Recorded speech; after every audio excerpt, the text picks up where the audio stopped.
Hello, everybody. Welcome back for another week of Growing with My Fellow Growers. I am your host, Jack Greenstock, currently not joined by any panelists. So I'm going to just welcome everybody in, say hello. I'm not sure, I'm pretty sure at least somebody's going to show up. But if they don't, I've got 10 topics that I'm going to talk about, and maybe I'll send the link out to the chat. But I just wanted to say cheers and welcome to everybody. Welcome back. And yeah, it looks like I don't have any panelists jumping in just yet. It's 4 o'clock here on the West Coast, which is our regular start of our show. So got my live chat going. And looks like we also don't have anybody jumping in there just yet either. So hopefully my internet is actually working. And yeah, it looks like everything's running on the back end. So fully, yeah, just Jack Greenstock streaming into the nether currently. But without further ado, I'm going to get into a little bit of grow talk tonight because this is growing with my fellow growers. And even if it is a Greenstock talk, then I'm more than happy to indulge you guys in a little bit of grow talk. And the first tip I'm going to start off with is some transplant tips. And because I'm currently in solo cups, I'll talk a little bit about going from solo cups into 1 gallon and then 1 gallon into what is my final home, which will lead into a later discussion, talking about our pot sizes and other things like that. So I might just send the link out there because it looks like we don't have anybody joining us just yet. So maybe I can have some of you guys join me here live and help bounce some of these ideas back and forth. So I'm going to send the link live here into the YouTube chat and just hit enter. This is more of a secret one.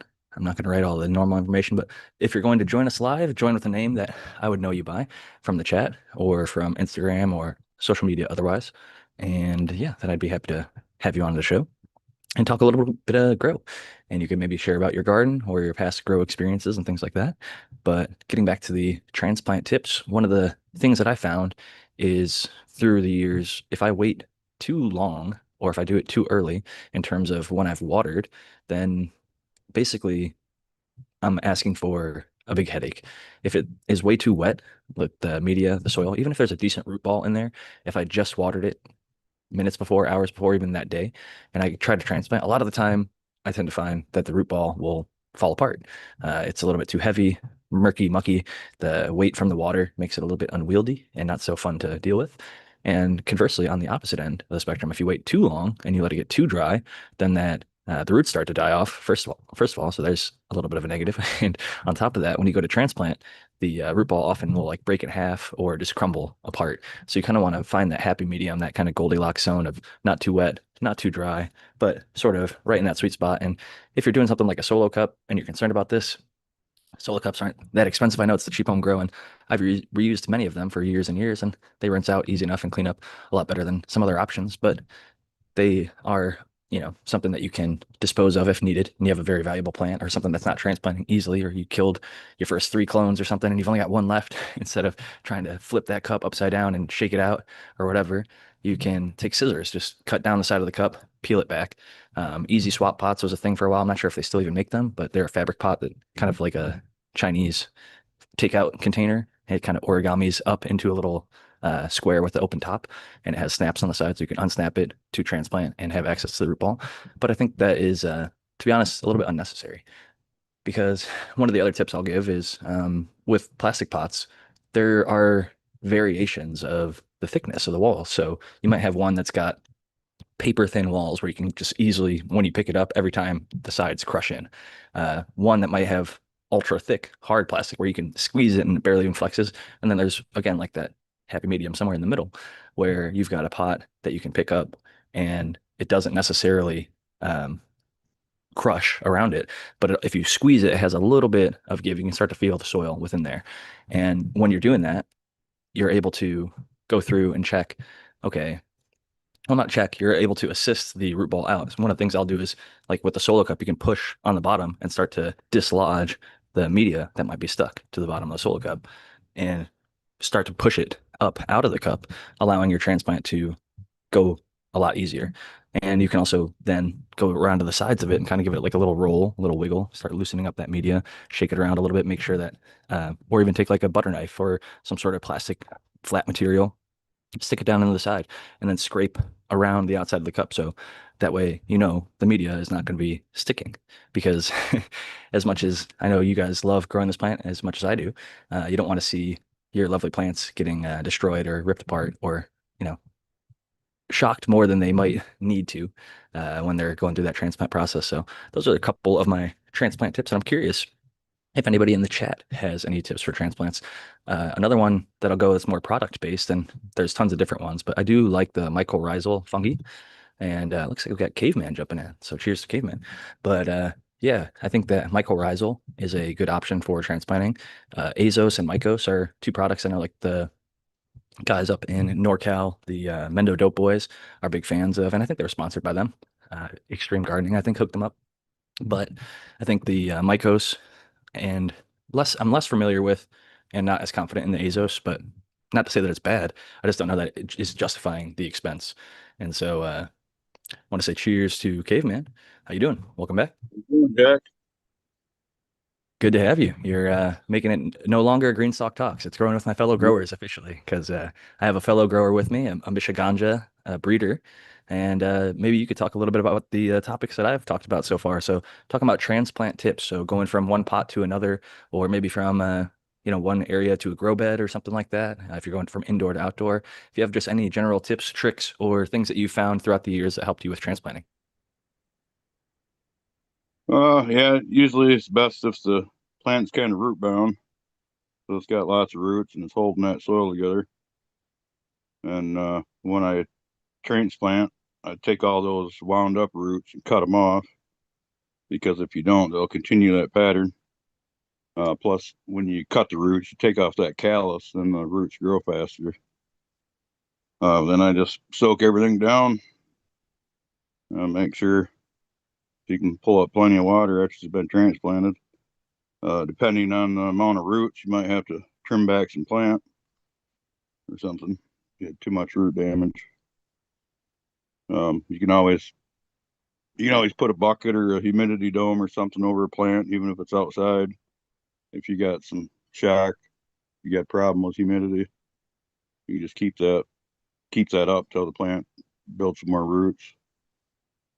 That's a good point, and I think it goes to that point like as above, so below, and a lot like topping a plant. When you cut a root, I think sometimes it shoots out two roots, and it starts to grow Yeah. into a wider root array. And I've seen when people transplant, I also like the root bound idea, letting it go a little bit too long to the point where it's slightly root bound versus too short where you're transplanting where it hasn't really developed the whole cup yet, and then there's no roots for the soil to even be held together by, so it's definitely going to fall apart. And Yeah. Plus, so if you do any damage, you just took off a lot higher percentage of the roots if there's less there. it's a great point. And I've also seen when they don't trim the outsides, like when it does get root bound, when you look at the final pot, if you went from like a solo cup to a 1 gallon and then a 3 gallon, you can see that core where it's kind of swirled and it stays like that and it doesn't grow out to the sides from there. It might grow down and out, but it kind of gets stuck into that condition where the root binding is a not to say that the plant can't perform at all, but it won't perform necessarily as well as it would if you maybe tickled the roots or trimmed them. I've seen bonsai people where they chop like 60% of the roots off during transplants and stuff like Yeah. that. And I'm like, man, we do get a little bit sensitive with how much we baby our plants sometimes. I've seen guys like Alex Hardy. He beats the shit out of his plants when he transplants, and then a couple days later they're looking great because he has good soil balance, good environmental conditions, and like you were saying with the greenhouse over the after you transplant to help with shock, that's another great one because especially outdoor, if you don't have perfect environmental conditions, giving it something, even like a micro version, you don't have to build a big giant greenhouse like a glass house that's, 15 or 30 feet high or whatever and across your entire yard. It could just be a milk jug that you pop over top of it or a 2 liter with the bottom cut off or something like that. But I wanted to welcome in one of our regular panelists, Spartan Grown. Cheers, Spartan. Cheers, Jack. Thank you. Sorry I'm a little bit late, but I'm Spartan Grown. You can find me on Instagram at Spartan Grown, all one word and no spaces. Otherwise, shoot me an email, spartangrown@gmail.com. So I got like 10 topics that I just wrote out because I'm like, I really want to just do like grow topics, grow talk, and cannabis grow because we talk a lot about other stuff that might be grow related and stuff like that, and cannabis related and culture related. But it's a high time that we get back into some of the nitty gritty of the grow stuff, and it might be review and some of the stuff that we've talked about on, well, a lot of the stuff we've talked about on past episodes. But it's always good to see where we're at and catch people up to speed with what our current ideas and regimes, and maybe if we've come up with new tips, tricks, or techniques and things like that. So the first one on my list was transplant tips and tricks. So, Spartan, do you have any ideas or thoughts on when you're transplanting to maximize success and maybe minimize some of those things that headaches that many of us may have run into with struggling in transplanting in the past? Um, I really like to transplant. I really don't like to transplant a lot, to be honest with you. So, because with transplants, not always, but with transplants, you can have danger of transplant shock. So, if you don't transplant a lot, you're not going to run into that, right? But inevitably, your plant's going to get bigger than the pot it's in, so it's going to need an up pot. But I usually only do, let me see, I go from a either a rooted clone, yeah, a rooted clone or a peat puck right into about I think it's about a half gallon or a solo cup size or large solo cup size. And then from there, that goes into the final pot usually. Sometimes I might step it up to a 1 gallon, then final pot, but that's usually just because I'm trying to delay things, not because it's, ideal in my situation. Ideal in my situation would be, the one transplant and then final pot. And my final pot's a good size. I think it's equivalent to almost 10 gallons in those city pickers that I use. Um, and I just the only thing is I don't really mess, a lot of people really worry a lot about the roots or being super gentle. And I've never really had much problems with just planting like any other plant. Caveman had mentioned he likes to let them get a little bit root bound. Do you tend to go on the more overdeveloped side of the roots? Do you try and time it just perfectly? I know some people that are like, as soon as they see that first root popping out the bottom, or as soon as they see the roots start to hit the wall, they'll have like a clear solo cup inside of a red solo cup, and that's their transplant signal. Do you have any kind of preference on, do you want to get it as soon as it's starting to get root bound? Do you let it get root bound for a few days or a week, or what do you feel on that? I don't, perfect situation, I'd rather it not be root bound, because if it's a situation that I think is root bound, I'm going to cut the roots when I do my transplant. When I pull it out of that cup and I feel like it's root bound, I'll just take a razor blade and go like maybe 4 different spots straight down to sever some of those roots and break that root boundness up, and that'll generate new root growth where I made that cut. It'll slow the plant down for sure, but it also helps it come out of that root bound pretty quick. And but I've seen people keep mother plants in small pots, like 1 gallon pots, by keeping it in the same pot. So say like I seen this one that was a square pot. So they'd pop it out when it was root bound and they would just shave off maybe an eighth of an inch off of each side and then put it back in the pot with new media and Yep. then just keep going on with that. And I'm just like, so when I saw that, I was like, okay, these roots aren't as, fragile as everybody makes them out to be. And so I do kind of like them to be a little scuffed up, honestly, more than not touched at all. And so, to me, if it's root bound, I would do that. I would scuff them up a little bit more. If it's not root bound, I would just plant it like normal. And it's like what's making me make that determination on when I should plant that is the size of the plant usually, and like the needs of my grow is like, do I need another plant to go into flower right now? Okay, I need this plant to get up and bigger. I need to encourage it to grow faster. That's usually going to happen if I up pot it. Yeah, timing, spacing, scheduling of your current grow all really matter a lot when it comes to some of these techniques. It's funny because before you got here, Caveman and I were talking back and forth, and like pretty much everything you said was mirrored in either one of our responses. And I've even seen kind of what you're talking about with like bonsai, where they'll just take like a butcher knife and just straight chop the roots, like you said, like a quarter or an eighth an inch, and then backfill that area with fresh media. And the plants tend to live for years and years. I mean, these people are doing it with sometimes, I think some of those bonsai plants get to be several $1,000s, and they have years of labor into them, and it's really an art.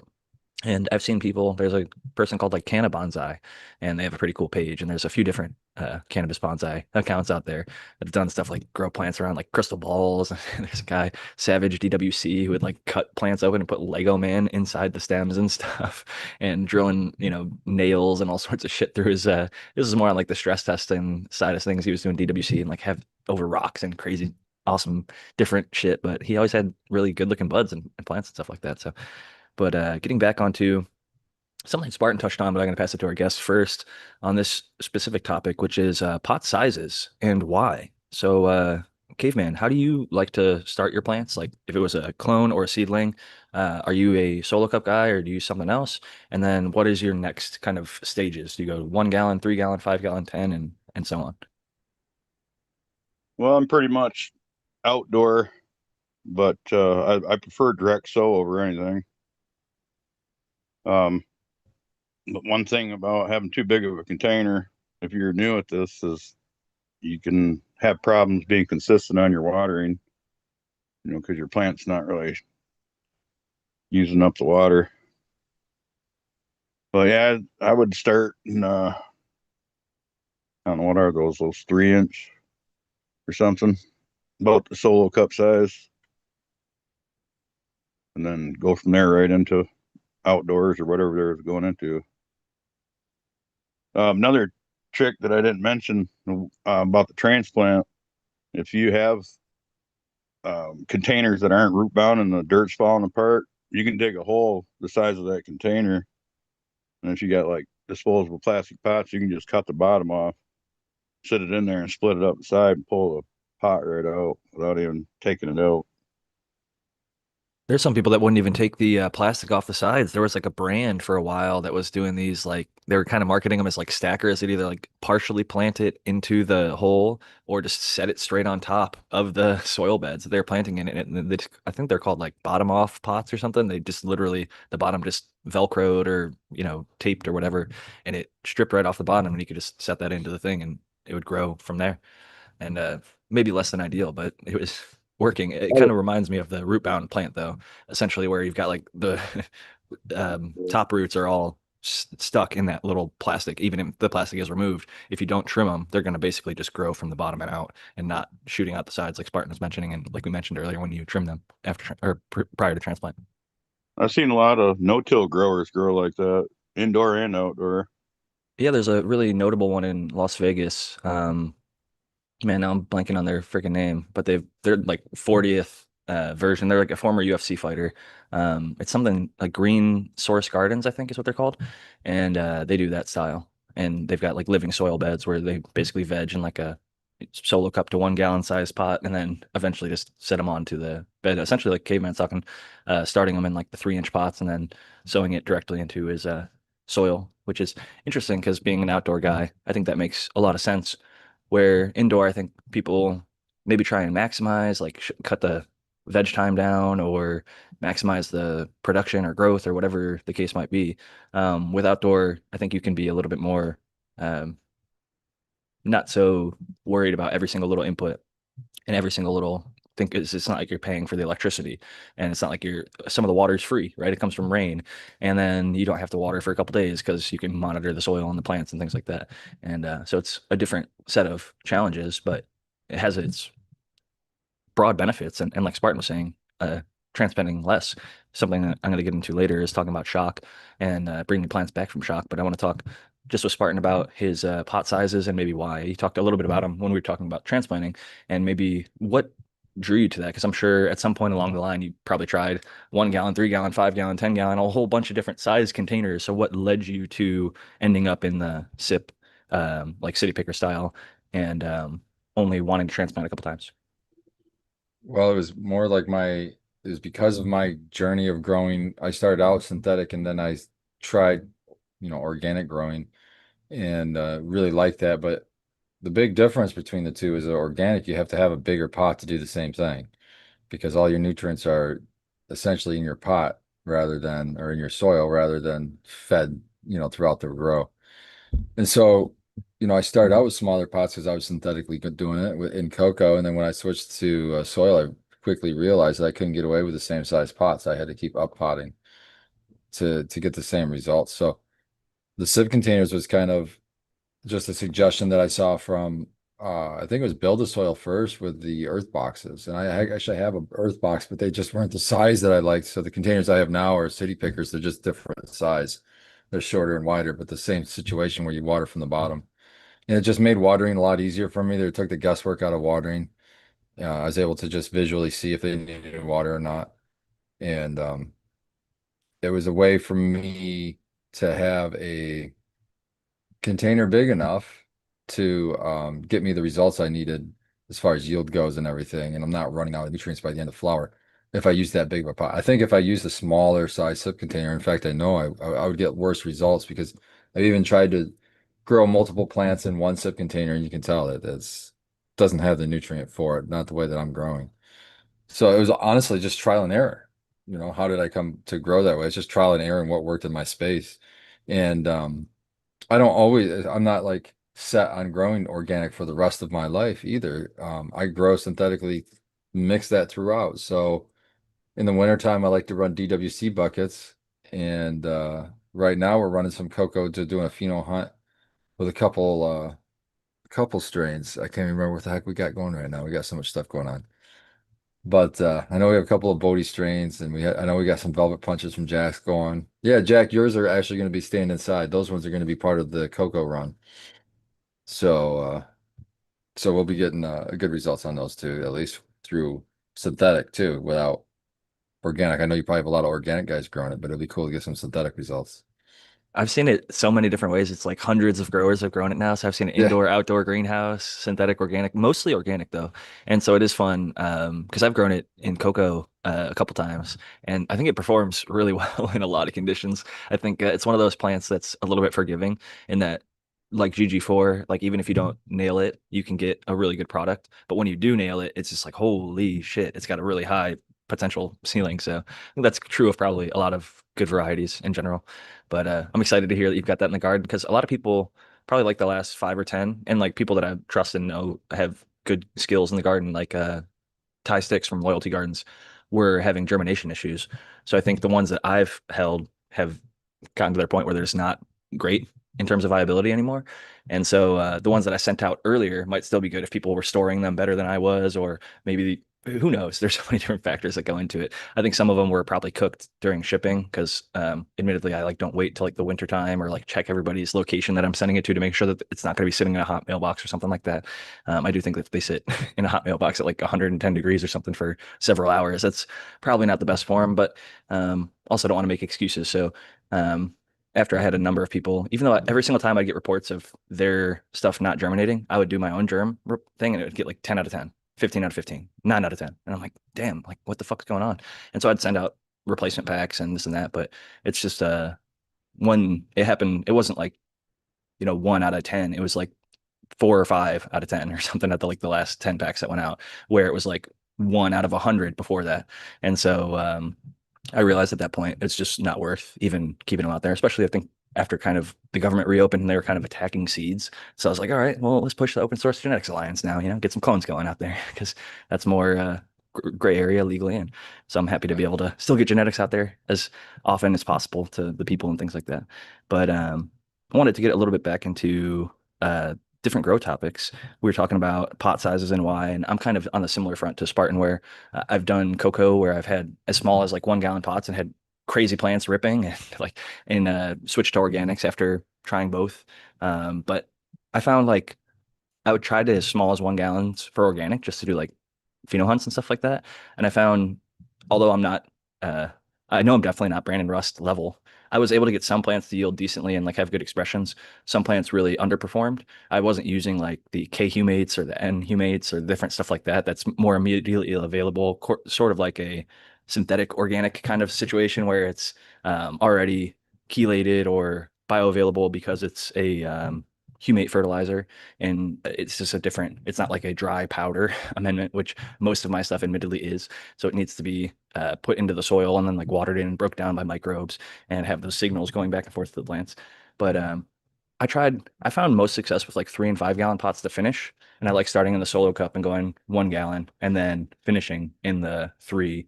So it'd be like seedling or early clone, solo cup, early veg, 1 gallon to 2 gallon because the easy swap pots are really more of like a 2 gallon. But getting into the next topic, we're going to talk about like plastic versus fabric pots and things like that. But I liked doing like 3 3 gallons versus like 2 5 gallons just because I wanted to have a little bit more variety and the same rough soil and like 9 gallons of soil versus 10 gallons of soil in my space. I'd rather have those three plants in 3 gallon pots if I was going to grow three big plants. And that transitioned into, oh, I can fit an earth box in here, which is basically like me sticking 2 5 gallon pots next to each other or 3 3 gallon pots next to each other. It was all about like how much soil could I fit underneath this light as the battery to fuel my grow. And once I saw how well the results people were having, like Spartan, Cheddar Bob, Lori, I think from Mass or something like that. She was just like, there's just people killing it in earth boxes. Build a soil as well. Holy shit. He had some amazing grows. I was like, I gotta try these fucking earth boxes. They're not even that expensive. I think it was like maybe 40 bucks or something at the time, or maybe like 35, like 27 bucks on a sale or something. So I got one and man, it's been a smooth sailing ever since. I love that stuff. It makes my life a whole lot easier. All I really have to worry about is like buying and using good soil or amending the good soil that I've already purchased and continuing to keep it balanced as good as I can. And even if you have to say like, oh shit, like I did it a couple months ago when I moved, say like, fuck it, I'm gonna do a full reset and just like get some trusted soil mix like Michigan made mix, the M3, and start off with that and have great success. Just give it water. Didn't have to do anything. Eventually I started giving like worm castings and simple cashew earthworks amendments and stuff like that during transplants as I normally would, but just as like a insurance policy, I guess. This is the greatest thing about I thought the SIP container was it took one, it took like the worrying about the watering out of the equation. And then it allowed me to start reusing soil, which then allowed me to save money and then use the money that I was buying soil to buy like the soil amendments like you're talking about. Like, oh, maybe we can throw some worm castings on there. Maybe we can get some of this, bokashi and throw it on there. It gives you that kind of freedom once you get through the first couple of grows and you have your soil set up, if you have a bed or whatever you have going on, to kind of splurge in your garden, right? And treat them with some of those, I don't know, we call them high grade additives. Inputs, yeah. I think it's a perfect balance because like you might go buy a Build a Soil 3.0 or Craft Blend or something like that. Use it for a run, maybe get 2 runs out of it with a light amendment, like their Craft Blend or whatever the mix that they use to reamend the soils. But they also have like a light and whatever. But there's lots of options. You could use Michigan made mix. You could use tons of different pre-made soils that have been tried and true. And it just after your first run or two, when it does start to need reamending, you've probably saved X amount of money because you've scored or grown however much cannabis that would cost a lot more than those inputs cost. And so you've got not only that higher quality, and then you can be like, well, what do I actually need to put back into this? And the craft blend's a good place to start, I think, because it has a bunch of different dry amendments really evenly blended that are all tested. They're not going to have any heavy metals, any thing that's going to make you fail any testing or anything like that. And I'm just a big fan of Build a Soil and Bokashi Earthworks. Both of those places have amazing products. They're not the only places by any means. You can go to your local box stores or your local garden centers or whatever it is. And I was just listening to a podcast talking about like metals for other stuff like technology. And one of the things that came up was molybdenum. And this guy's like, I remember when molybdenum was $1 a pound. Now it's over 40 a pound or something like that. And I was just like, damn, like that impacts people's soil. And getting to the whole point that we are just talking about, after that first few grows, when you do need to buy those amendments, the nice thing is like it might be a little inconvenient or scary at first when you have to like buy like a 50 pound or 10 pound or 5 pound dry bag of it. It seems like a whole bunch of stuff. But then you're using like a teaspoon or like a handful or a cup or a sprinkle here and there. And then it lasts a long, long time. So when you buy that molybdenum powder or whatever the base is that has the molybdenum in it, you've got that, and now you don't have to worry about the price of it going up. Like I've still got my craft blend. I've still got my other stuff that has some of these things in there, my big six micro blends and things like that. I don't think about what the cost of copper or sulfur or any of these things are because I've got a backstock. Like I buy it like maybe once every couple of years. I have to go and buy new amendments. It's literally like that infrequent once you've got the main judge, like depending on how large your garden is. I have a very small home grow, and so yeah, it's like a pretty simple, you buy your soil, grow with it, buy some new amendments, re-amendment, and figure it out. Like if they're looking a little yellow and they seem like they need a little bit more, then you can give them a little bit more. If they're seeming fine or like looking dark green, maybe lighten up and maybe give them some really heavy waterings. If you did over amend, I think people might not want to do this because it might seem like flushing a little bit of money down the drain, but you can flush in soil. You can get some of that ppm down. There is ppm in soil, and just like there is in hydro, and it's not as accurate of a representation. Like you're not going to measure your runoff and look at your input water of 0 and then look at your runoff and be like, oh my God, it's 3,000 or something and start freaking out. But you can take that 3,000 to 2,800 or 2,700 or 2,500 or whatever it needs to actually be at. It's not going to be like a soil or a cocoa in and out, but I think it's notable to realize that even in soil, you can make kind of adjustments where people think it's like, oh, I amended this and now it's permanent. It's fixed. It's like a set product. And it's like you can still adjust the soil microbes, for example. If you have maybe not enough nutrients, instead of adding more, you might not have a lack of nutrients. You might not have access to them. The microbes can help provide access to the plant. And so that's something that a lot of people think, oh, my plant looks yellow. I need to add more nutrients. But sometimes it's lack of access because maybe you're overwatering or underwatering, which is denying it access to get those nutrients at all. And one of the things that plays a role into that is the pot type. we were talking about pot sizes. We all kind of explained why, but pot type. I was a fabric pot stan for a while.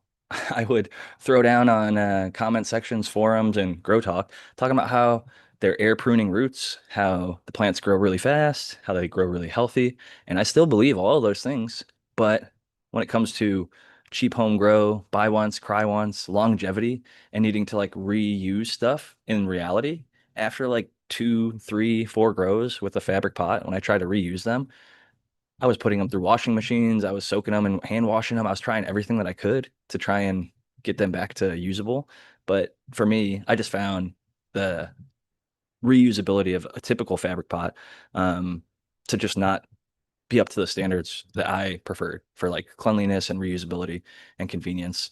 I had some called Rain Science grow bags that were actually pretty good. I guess they're old recycled wetsuit material that's kind of woven into pot shapes. And you can get like little eyelets on the side, which is kind of convenient if you want to do training and stuff. I did like those. And I think they were probably some of the best non-plastic pots I ever used. However, even the easy swap pots that had that really incredibly convenient nature of snapping out the sides and just being able to transplant, like you literally pick up the earth like I was using them up until I moved, and it was just so nice. You could literally grab the little square root ball and then put it into what I pre-dug, a little square shape of the size of that pot in the earth box, and I would just drop the plant in there and then cover it up with a little extra soil and my mulch layer, which is rice hulls or whatever, and so it just worked. But now I'm finding with good technique and not minding going erring on a little bit of the side of uh, root bound. For a while, I was like sick to my stomach when I'd see people pull a plant out of a pot and it had like roots that were wrapped and swirled. Be like, oh no, they kept it in there too long. I was the guy who's like, as soon as I see that first root at the bottom, or as soon as I see those roots starting to hit the wall of the plastic pot, I wanted to transplant right away. And because of that, I was early transplanting too much. Now I err on the side of fuck it. I'd rather it be a little bit root bound and then I'll slice and dice or tickle the roots with my fingers or do a little something to make sure that they can grow out and not just down and keeping that stuck kind of cone shape. Um, and I've had less than 10%, where it might have been before 25 to 50% of my transplants, shit would fall apart because I was chasing the early transplant.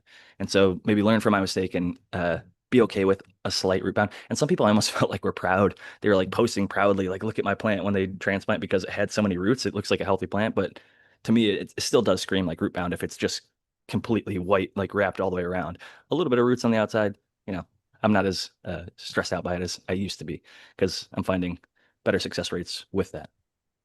A couple things that are also that I didn't know until after I used them myself on those fabric pots that I thought were kind of downside. So I don't know if it's a downside per se. Like originally, one of the reasons I thought was a positive on the fabric pot is like, oh, it's not plastic. I'm using, no, it is plastic.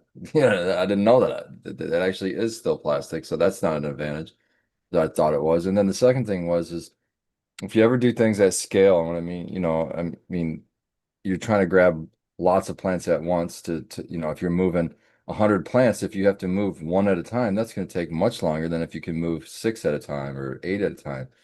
And I know working at Mitten commercially is with the plastic pots, you can grab three, four of those and they're stiff and you can hold plants in them, and that's fine.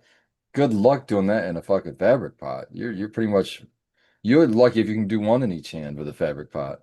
And so and then fabric, I mean, it's not a fun job, but you can easy, I mean, you can rinse out at least plastic pots, or you could sit there and wash them, without much problem. So, there's some advantages of regular standard plastic pots that a lot of people kind of overlook.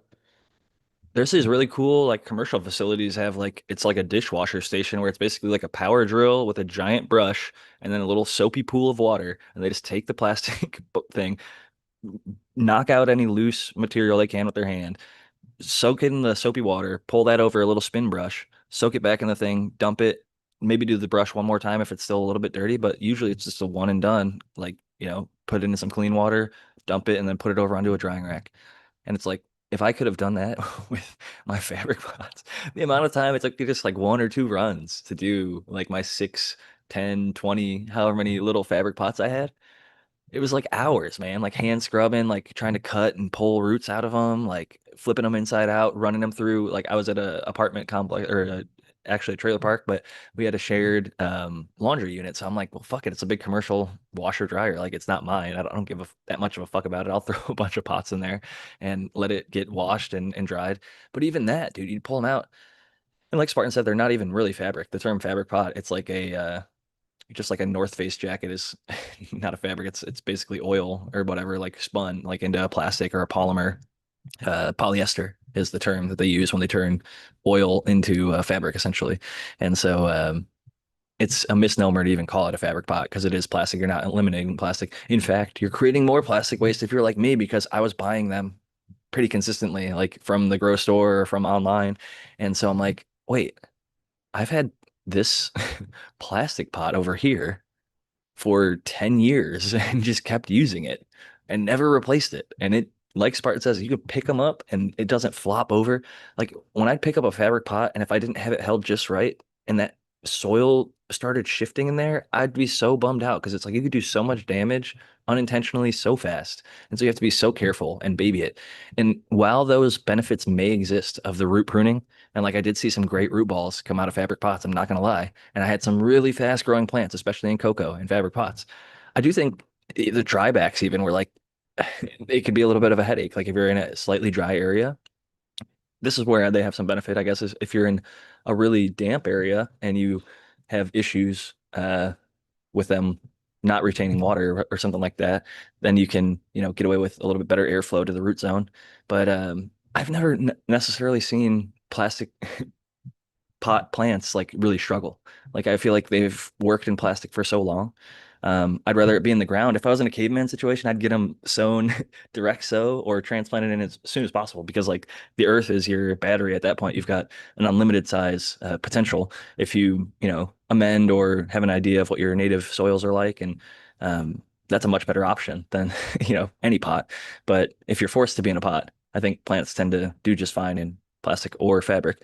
But I'm curious, did you ever mess around with the quote unquote fabric pots, caveman?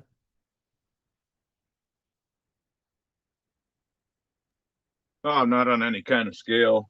I've, grown with a few or acquired clones that were in, and finished them out in there, or just transplanted them. But yeah, if plant's in the container, for me, it's a temporary thing. It's either a jump start or maybe a preservation thing over the winter, which I rarely do that either. Yeah, I'm more of the next generation of better seed, direct sow up, let it pop up on its own in the spring. When the soil reaches the right temperature and let her grow.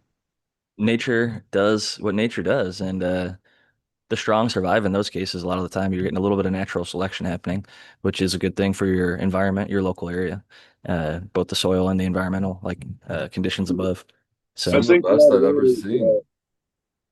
just by Sorry. changing what depth the seed falls into, where the soil, like that layer of the soil, warms up where it can germinate, in time, but not too early. It works Some of the out. biggest plants I've grown have been volunteer plants. So I really not only believe in direct sow, but like fucking the plants will just fucking sow themselves. And they have that jump start because they sit there all fall, all summer, or all winter. And then when that winter fucking snow starts melting onto them, it gets that water onto that shell quick. And I think it just gets a jump. It's well before we're going to put anything out in the fucking ground, that's for sure. And they always seem to do fucking way better.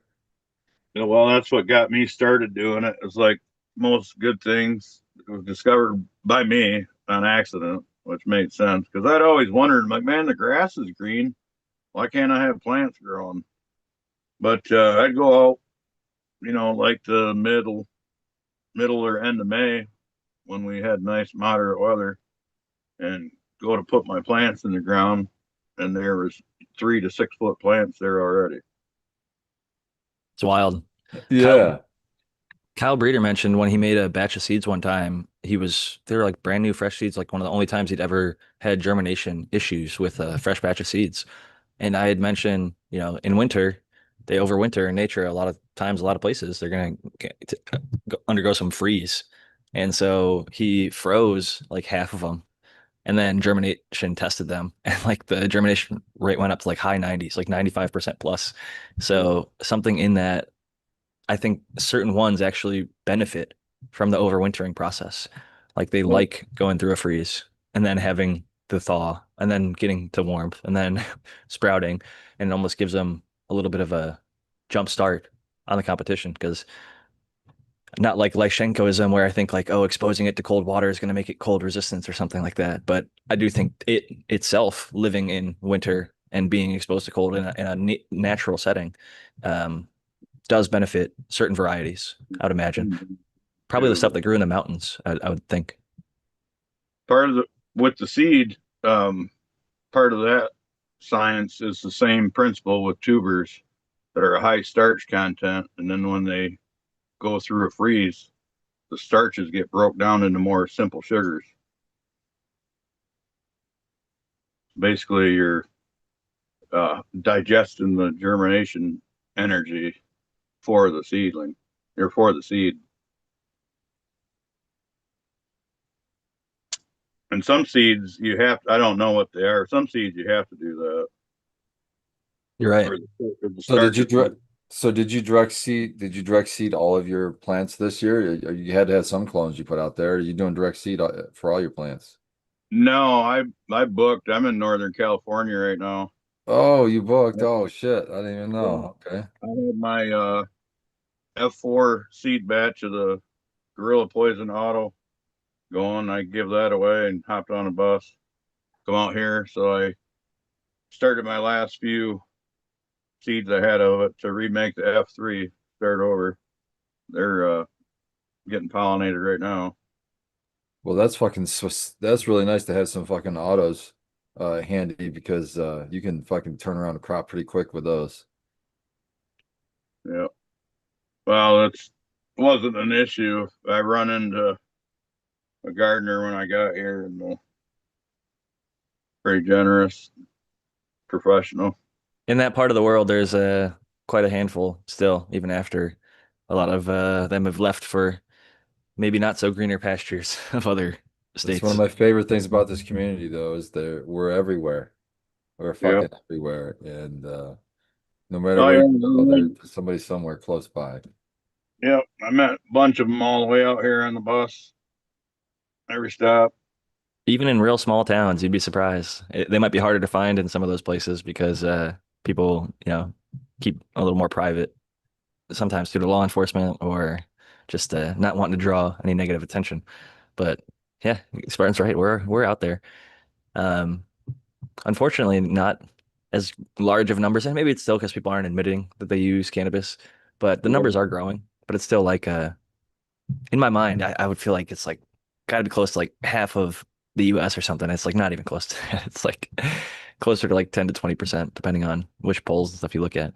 And that is unfortunately a small minority of the population. And so a lot of these issues that we care passionately about, even within our community, like we're the percentage that might care the most about certain things like that. But growing is one that I think we are all very passionate about. So I want to keep it on the grow topic, and something that I related to the Open Source Genetics Alliance, like a couple of the clones got beat up in shipping.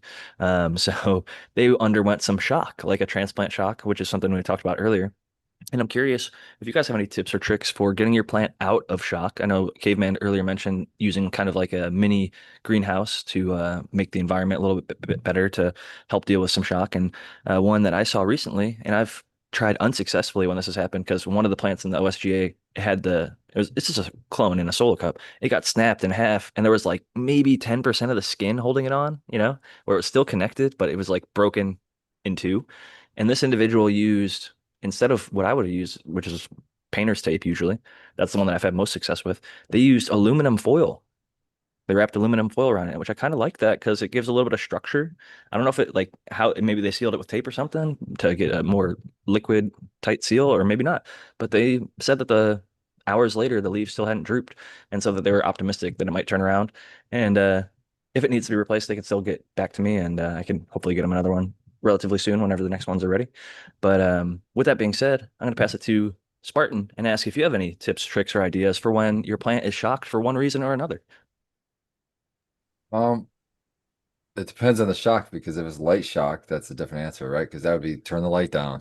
And In this that's case, ruin let's my do like birthday. plant damage because I did one earlier. I had stored some of my grow materials inside the tent just so I wouldn't have them like on my floor or taking up balcony space or something, or have to go down to the garage to get them. And so I had like a box that I thought was safe, and then it tipped over and it smashed the GG4, and it actually like topped it down from like 10 nodes to 5, and it ended up being fine. Like it ended up being one of like the best plants in the whole entire room after it sent out more clones than anything else, right? It's the most Yeah. successful of the OSGA so far.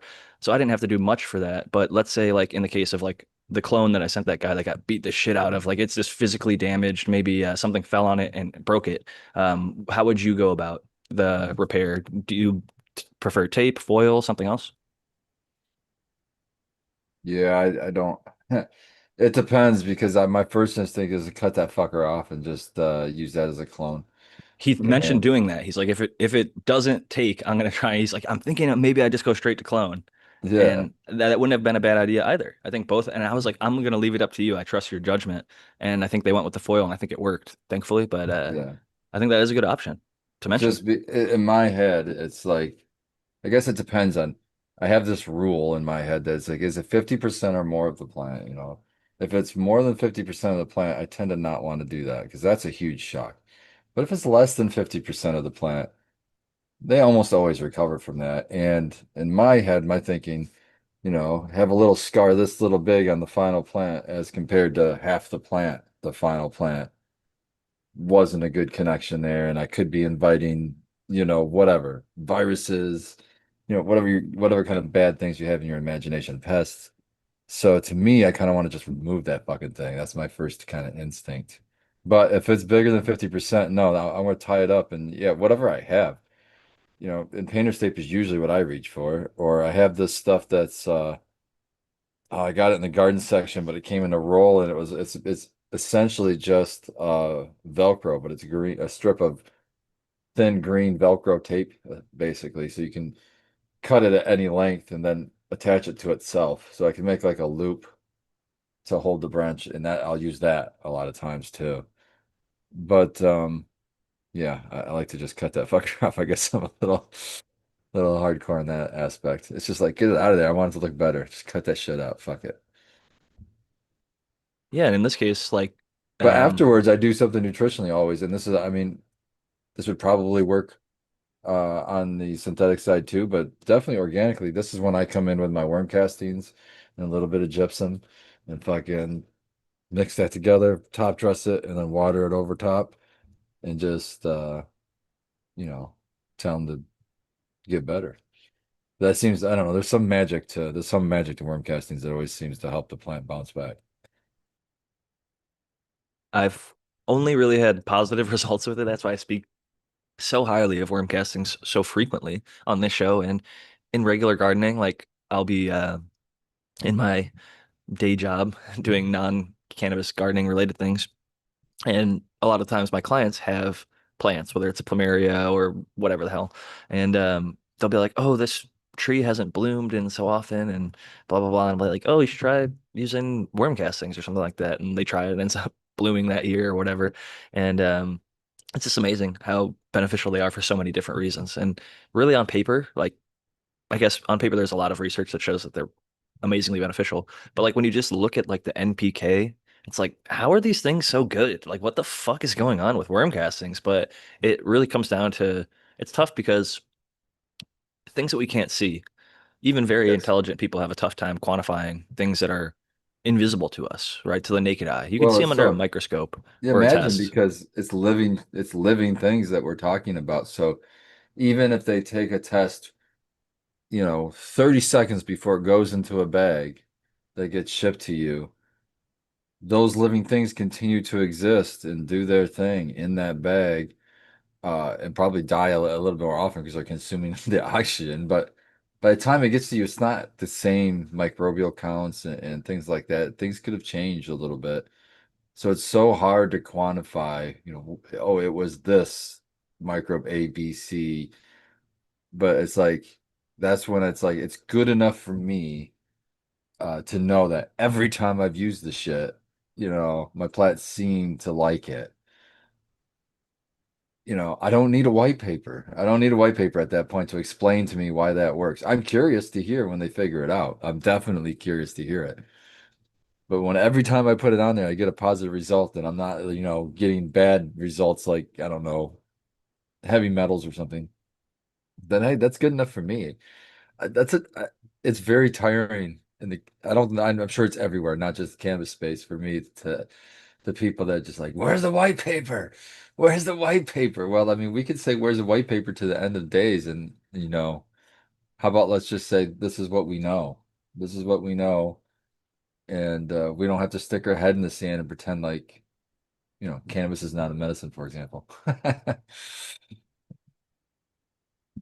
I see where it can be tiring having to like constantly explain ourselves or justify things, especially when we're very confident in, or we just know, like whether it's a anecdotal thing, or in this case, there is actually tons of research like on growing tons of different types of plants, from tomatoes to basil to even cannabis now, that shows it's primarily, I think, microbial driven, but at the same time, the nitrogen in there doesn't hurt. It's a big portion of what plants need, especially in the early veg, but it doesn't hurt to have it during flower, especially up until like later.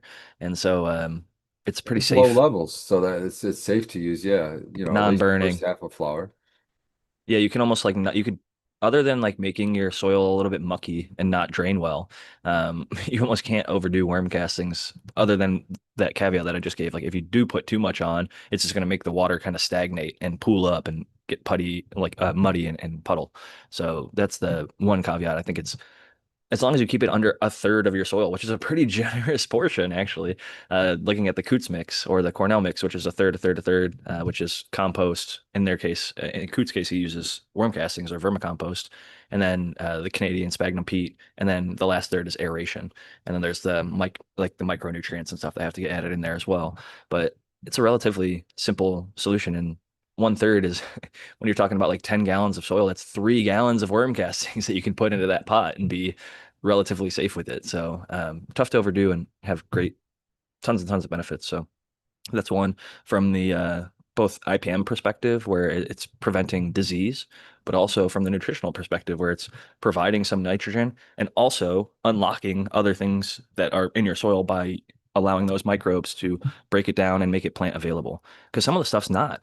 Like you might have 5 types of calcium in your soil, 2 might be available, but the other 3 need an interaction to happen where the water interacts with microbes, interacts with the plant, and then there's signals that go back and forth for it to be uptaken. And I might have misquoted the exact nutrient and how many of them can be uptaken immediately versus whatever, but the general concept is that, especially with organics and non-chelated nutrients and stuff like that, there has to be some sort of interaction and interplay. It's not just you know, I'm like injecting a nutrient into my soil. I think about that because somebody just sent me something where um, this is probably a topic for another show, but they're injecting their STS and colloidal silver and whatever they use to reverse their plant.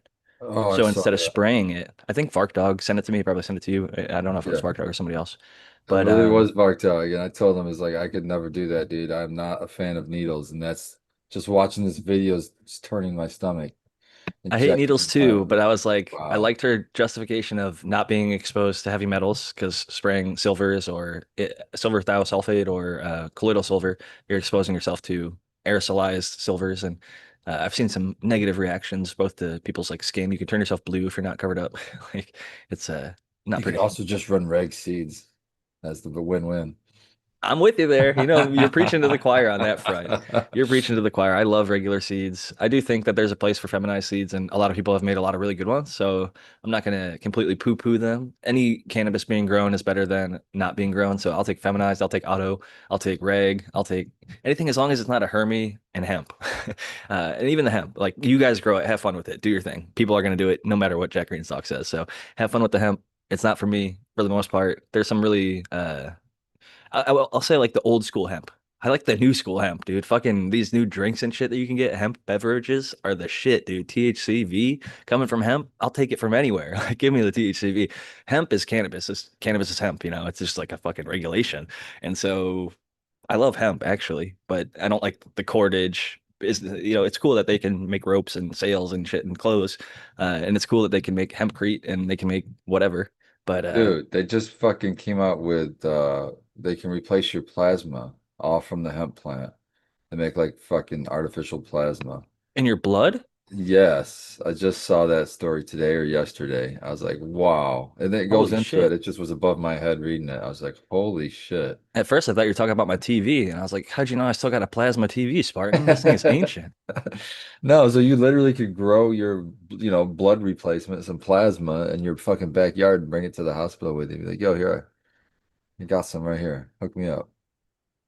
100%. And just jumping back a little bit, I was saying kind of earlier, it's tiring to have to explain everything, but at the same time, I do understand skepticism. There's a lot of bullshit claims and snake oil salesmen and people out there pitching shit hard, like especially on TikTok and the internet in general. Like people are like, "Oh, use this." There's a company that tried to really get me to sell this gold-based fertilizer. They're like, "Oh, dude, you got to try this gold input.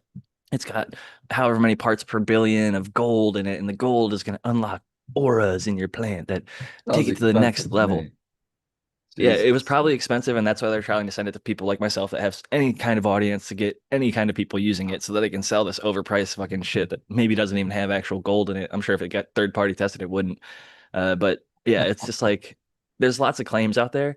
And so I appreciate people being skeptical and analytical and wanting to test what the claims are and test what the products are. Like if it says it's one thing, like they should send it to a third party lab and see that it is actually the thing that they're saying that it is, Yeah. which is nice.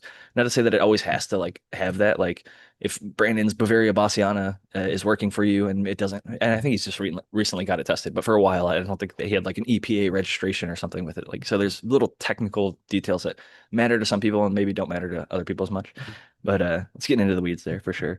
But yeah, as we're talking about growing weed, I think another topic maybe we could jump into, unless you guys have some more thoughts or comments maybe on the shock and general other stuff that we've been talking about in the last couple minutes. No, All right, no. so I think we're good to move on to one that was for a long time a heated debate on this very show, and it is a big D word, and it's Oh. not a bad word. It's defoliation or deleafing, or as we started Oh. later calling it pruning, because it was such a heated debate sometimes among, often I would say Dr. MJ was passionately saying like, don't do it. Like, don't remove the solar panels on the plant. Like, they make the plant grow. It's a bad idea.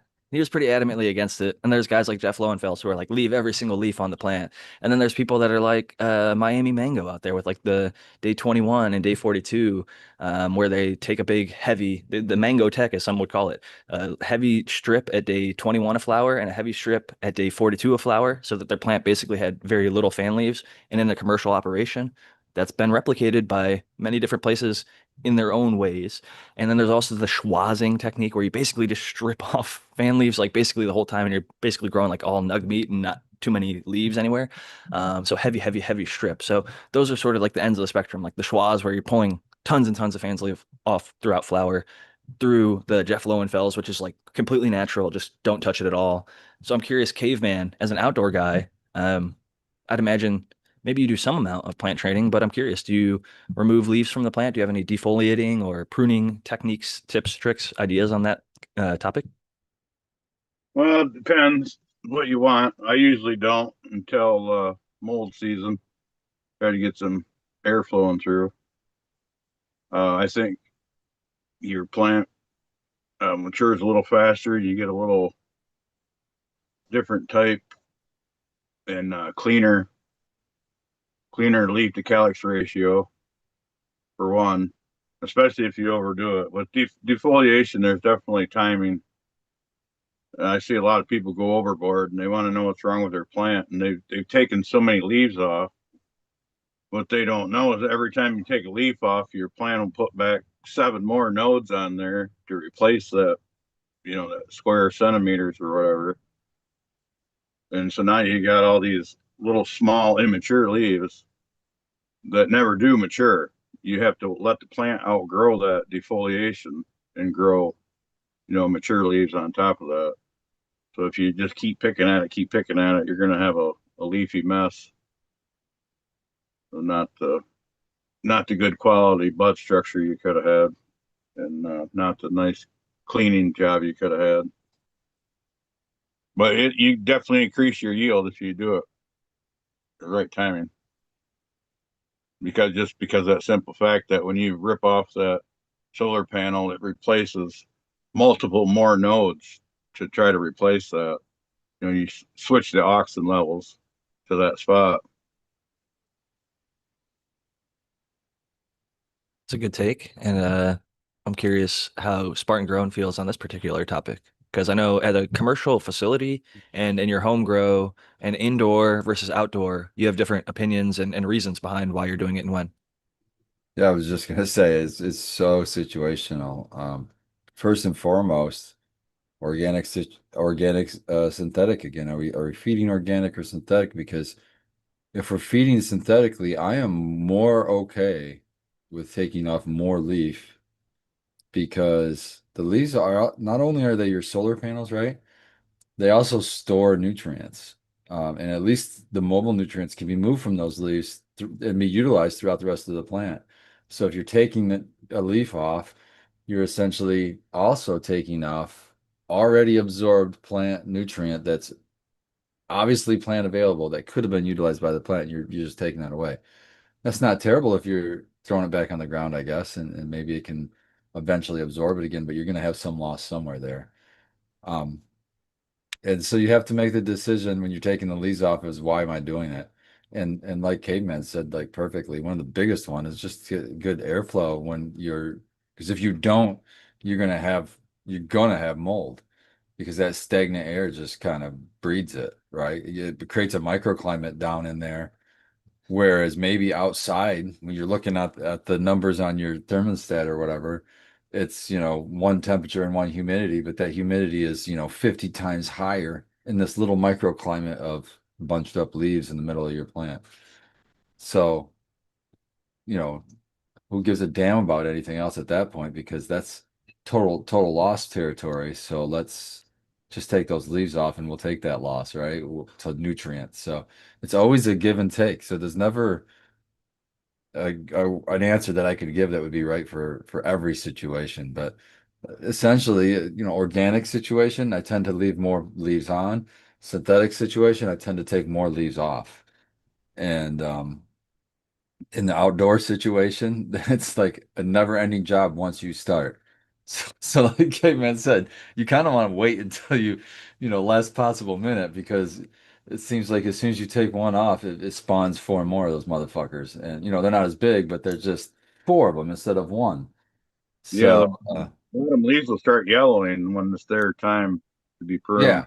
And that's Eh, my little 50% thing too. Is the leaf itself 50% fucked up or not? If yellowed or whatever. If it's 50% fucked up, I'm taking that leaf off.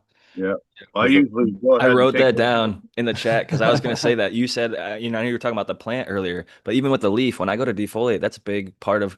I remembered you saying that, and I look at it, I'm like, oh, this leaf still has some green in it. Like it's lighter, it's dying off. It is giving what nutrients it has back to the plant, and I'm just going to pop that off tomorrow when it's fully yellow or starting to like spot or brown or something like that. It's like when it's 50% more dead, then I'm like, it's time to go. It's an easier decision where sometimes I'll would have more prematurely removed it. And the other thing is when not only are you making more sites, but I almost feel like it's a psychological thing. When you remove a leaf, it's like, oh, you see a hole through the plant now, and it's like there's another one that needs to go. You pull that yeah. one, and it's like there's another one, and another one, and another one. It's like, oh God, like you're in there, especially for the outdoor plants, where I Well, like your another kind of thing concept too. of hollowing the inside out. Yeah. Well, another thing I wanted to bring up too is, and this point's getting kind of proven more and more now with the whole concept and the implementation of under canopy lighting, is getting light to the under canopy in spots that are really dark. That's going to be a big benefit. That's going to take that bud that may not even have been savable, might have been a larf bud, to maybe a C bud or maybe to a B bud, depending on how much light could penetrate. And outside, the sun is pretty goddamn strong. But you also, I feel like the average plant has twice as many leaves outside than it does inside, that same strain. So it's like a compensation thing. So If you want to have buds down low, you do have to keep it cleaned out a little bit to get the light down there. I was gonna say that it not only improves your bud quality, but it stabilizes the environment, both the temperature fluctuation that you're improving, kind of like adding heat to a generally cooler area to get it more up to the proper VPD range that's going to grow at a higher rate and higher yield. But on top of that, you're preventing even in greenhouses, because I think it was Suzanne Wainwright Justice, I probably messed up the name, but they did a study in a greenhouse where they found under 200 ppfd in the lower canopies of the plants. Instead of photosynthesizing, when it got below 200 ppfd, then the plants started to just dump RH into the environment. So that was like all they could do is transpire or respire. They're just dumping water into the environment. They're not yielding shit. They're literally just making your place more humid. And in a greenhouse environment, that makes things way more difficult because you're constantly trying to manage the RH in there for almost even in like Vegas and stuff. The greenhouses eventually will get to the point where there's high humidity that needs to be ventilated or uh, dehumidified. And so it's a challenge that if you can turn that negative into a double positive of like, one, I don't have to worry about that environmental destabilization of the lower portions of the plant that aren't getting enough light are now contributing to the environmental battle that I have against the humidity. But two, you're getting more yield and just generally better cover. I've always felt like the concept, like people way back in like the high times days, I saw some growers that had like the concept of like mirrors on the grow room floor or just white, white all around, highly reflective everything, high reflective walls, ceilings, floors, everything was white. So all that light that was hitting anything, white reflects back more than anything. Even like a silver ballast versus a white ballast, that's a huge difference. You would think silver, it looks reflective, it looks shiny, right? But think about your seatbelt when you get into a car on a summer day. That seatbelt buckle touches you, that thing will burn your shit. Anything white, Oh, we absolutely found that with lights, looks cool to paint your light black. Yeah, that looks cool as shit. But put it in the light sphere hot, next to the one not painted black, and fucking you lose output because literally. it's absorbing light. It's insane. In like It's certain blacks, there's like really fancy black out there. I think it's called like I can't remember like the alpha black or something, like the super deep black. There's like a guy who like created this paint that's like the blackest of black, and it's so fucking dark. It looks bizarre. Like somebody painted their car in it and it drove by. Like people were like, it's almost like a visual illusion when something is the depth of black that black can be. Like it sucks up light in a way that is like when we were had Dog Doctor on many shows back. He had a bunch of like posters on the background that were like advertising for nutrient companies, and many of them were like black or gray. And I was like, man, you guys need to contact those people and be like, get me white backgrounds or something on these because you're losing PPFD. But he was crushing it at a level that I'm pretty sure he was not hurting too bad from the little maybe 50 to 100 drop off of PPFD in those little corners. But shout out to the Dog Doctor, great dude. But getting a little bit back into the topics, we talked about pruning. I'm kind of more on the Jeff Lowenfels slash like leave it alone unless you have a reason. Like if your environment is in a place where your RH is so high, then you can start removing leaves because it will help you manage the RH a bit and it'll help airflow a little bit more easily. I don't like leaf on top of leaf. That's something that I never like to see because undoubtedly at some point you pull that up and there's going to be water on top of that other leaf. And if the wind starts to blow or your fans start to get moving or you get in there, bump it, and then that thing gets into the light, it can get burnt from the light just from having that little bit of water on top of it. And on top of that, it's more susceptible to molds and mildews and things like that. So bad, bad, bad. And also hiding places for pests.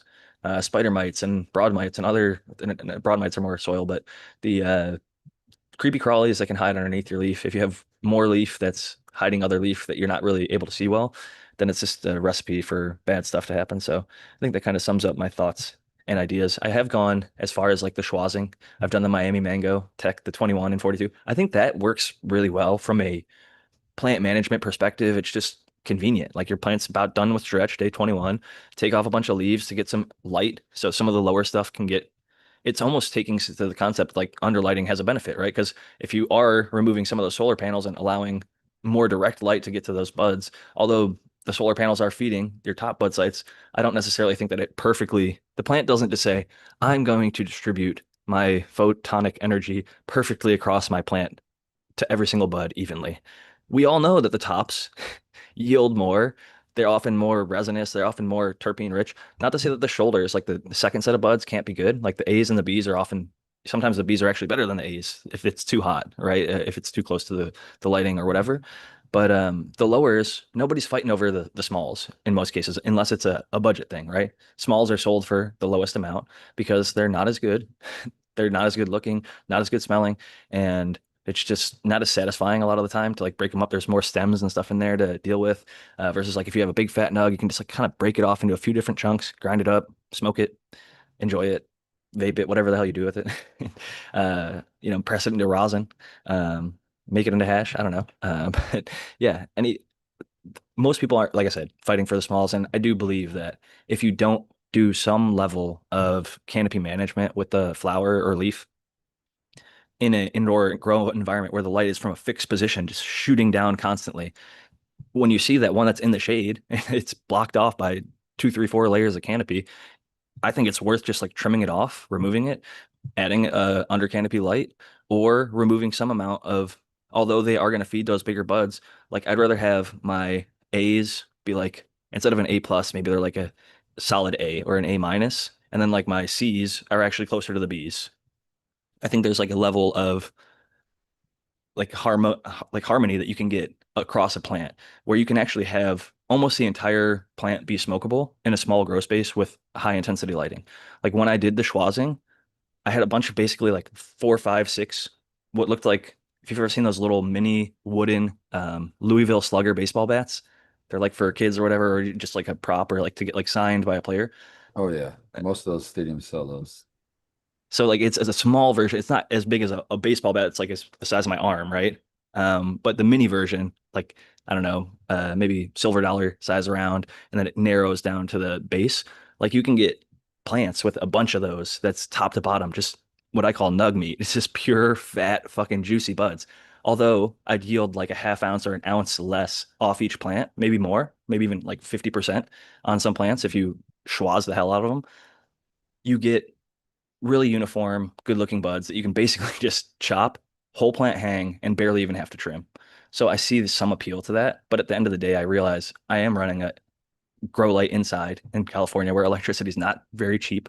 And so I'm going to try and maximize that to the fullest extent possible, which means leaving a large amount of the leaf that is there and just trying to more thoughtfully grow my canopy, use training like low stress training, topping, scrogs, things like that to grow my canopy out in a way that maximizes the light instead of trying to squeeze tons and tons of plants in there, schwaz the shit out of them, and have all these little baseball bats like kind of bumping into each other. Which I mean, look at like Uncle Reefer type of grows. Like you can do it successfully. I'm not saying you can't, but from a Yeah. plant count perspective and from a management perspective, there's a lot of reasons that I lean towards fewer plants and fucking with them a little bit less, training them into a way that they're decent shape, that they'll end up filling out my.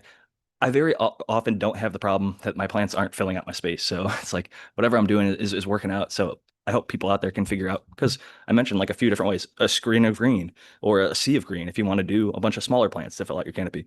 There's so many ways to go about it. Some people like Coot, I think mentioned he doesn't like topping plants.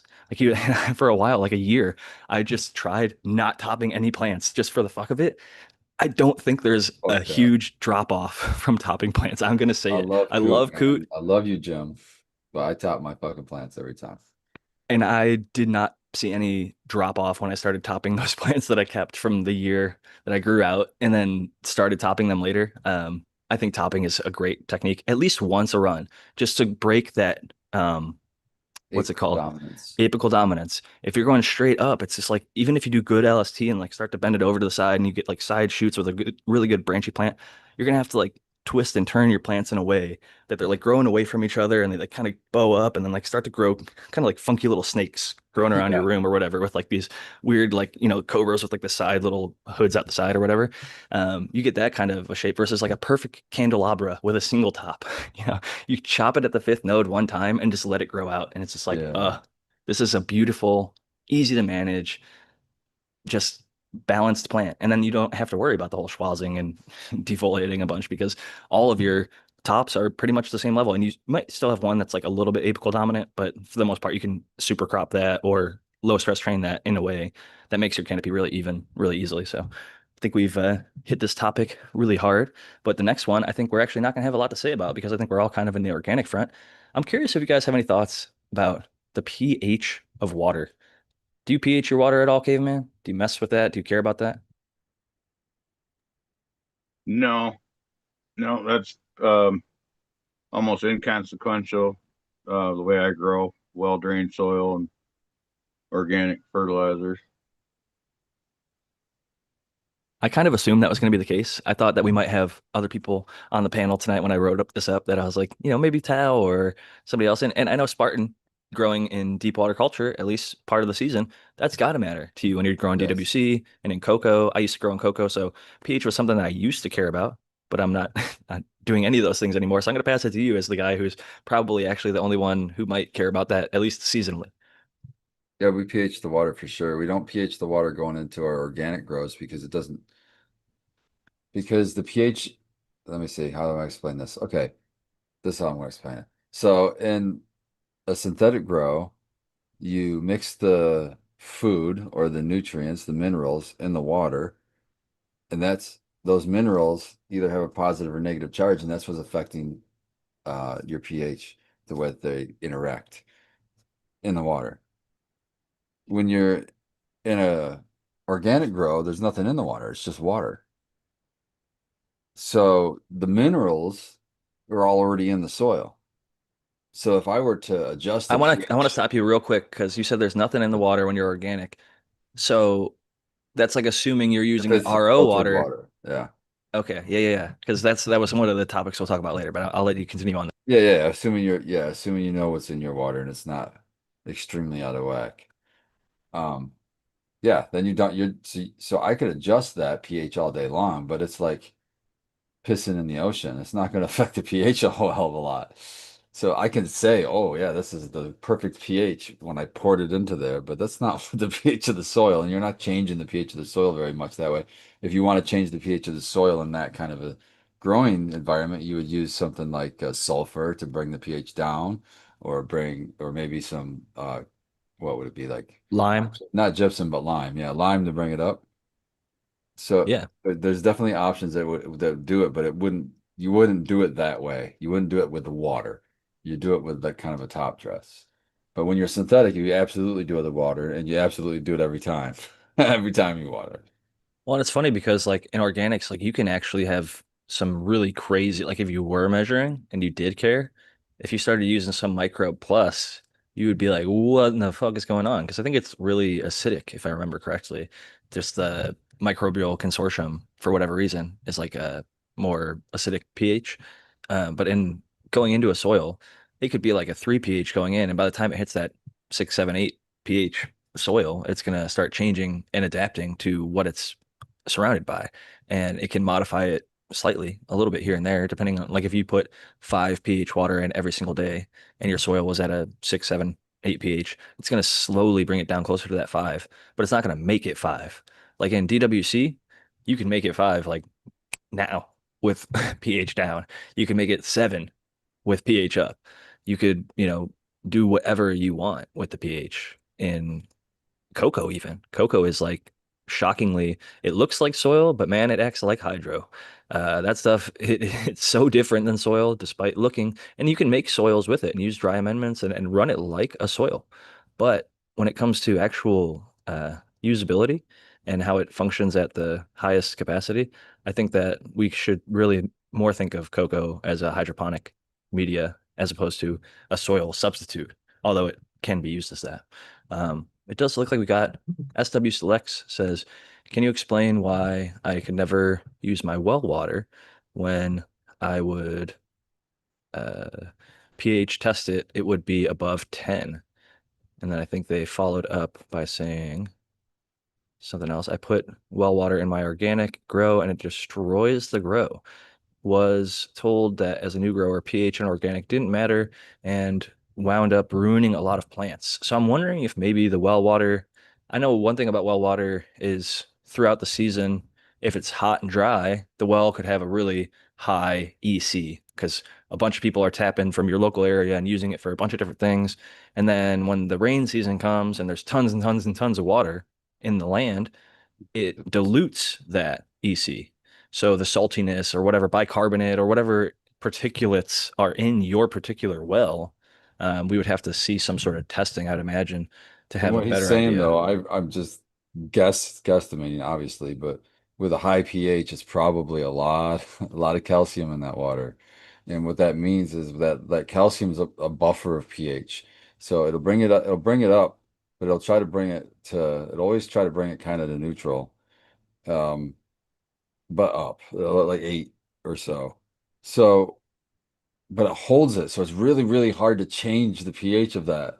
So the easiest way to make that water usable is to filter it and get that calcium out of the fucking water, which is crazy because we add calcium We back to pay for it, right? yeah, People say yeah, more CalMag is like the yeah. meme in the, The other side problem is of it's just out of balance. It's not Cal Mag, it's just Cal.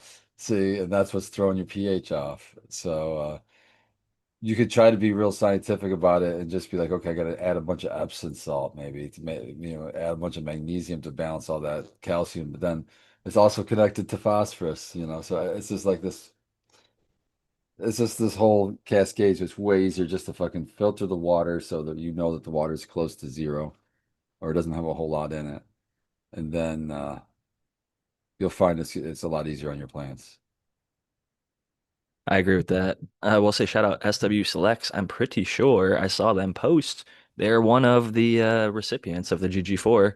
I've sent out, dozens at this point, but they're one of those people who's got it and they're like, I'm the person in my community. Hit me up if you want GG4. I'm going to be growing out a mother and handing out cuts left and right. So shout out to SW Selects for being one of those people who's helping overgrow the planet, keeping the GG4 alive in spirit and in plant itself. I think that's a beautiful plant that deserves to be shared far and wide. And I was happy to have Josie on the show many years ago before he passed, and still enjoy the plant when I get to smoke it and grow it. It's just a fucking amazing plant to grow and smoke. So definitely one that deserves to be out there for sure.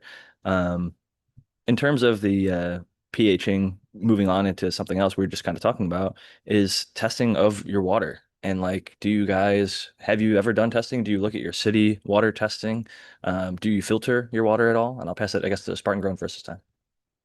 Yeah, I have city water, so I get the water report. I know what's in it. And but I also have Berkey water filter so that it's just a gravity fed water filter, carbon water filter that will pull some extras out.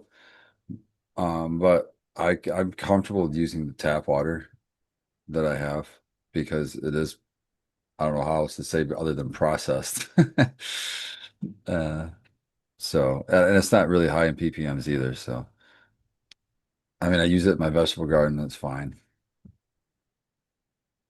One of my clients had a joke slash meme. They said talking about soap. Some girlfriend was mad at some guy for using Dawn dish soap to wash his hands. She's like, "Why are you using dish soap to wash your hands?" He goes, "If it's safe enough for the ducks, it's safe enough for me." And that just always stuck in my head.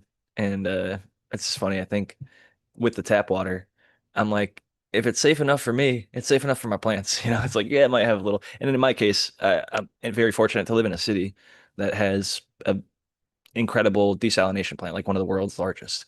And we have access to incredibly high quality water at a very reasonable rate because of solar and renewable energy sources that are available to that particular resource. So I'm in a situation that, we get extremely good water for even from our tap for very reasonable rates. And so I just use it, it's like I know what's in it. It's not a lot. And what's in there is not affecting my plants very much.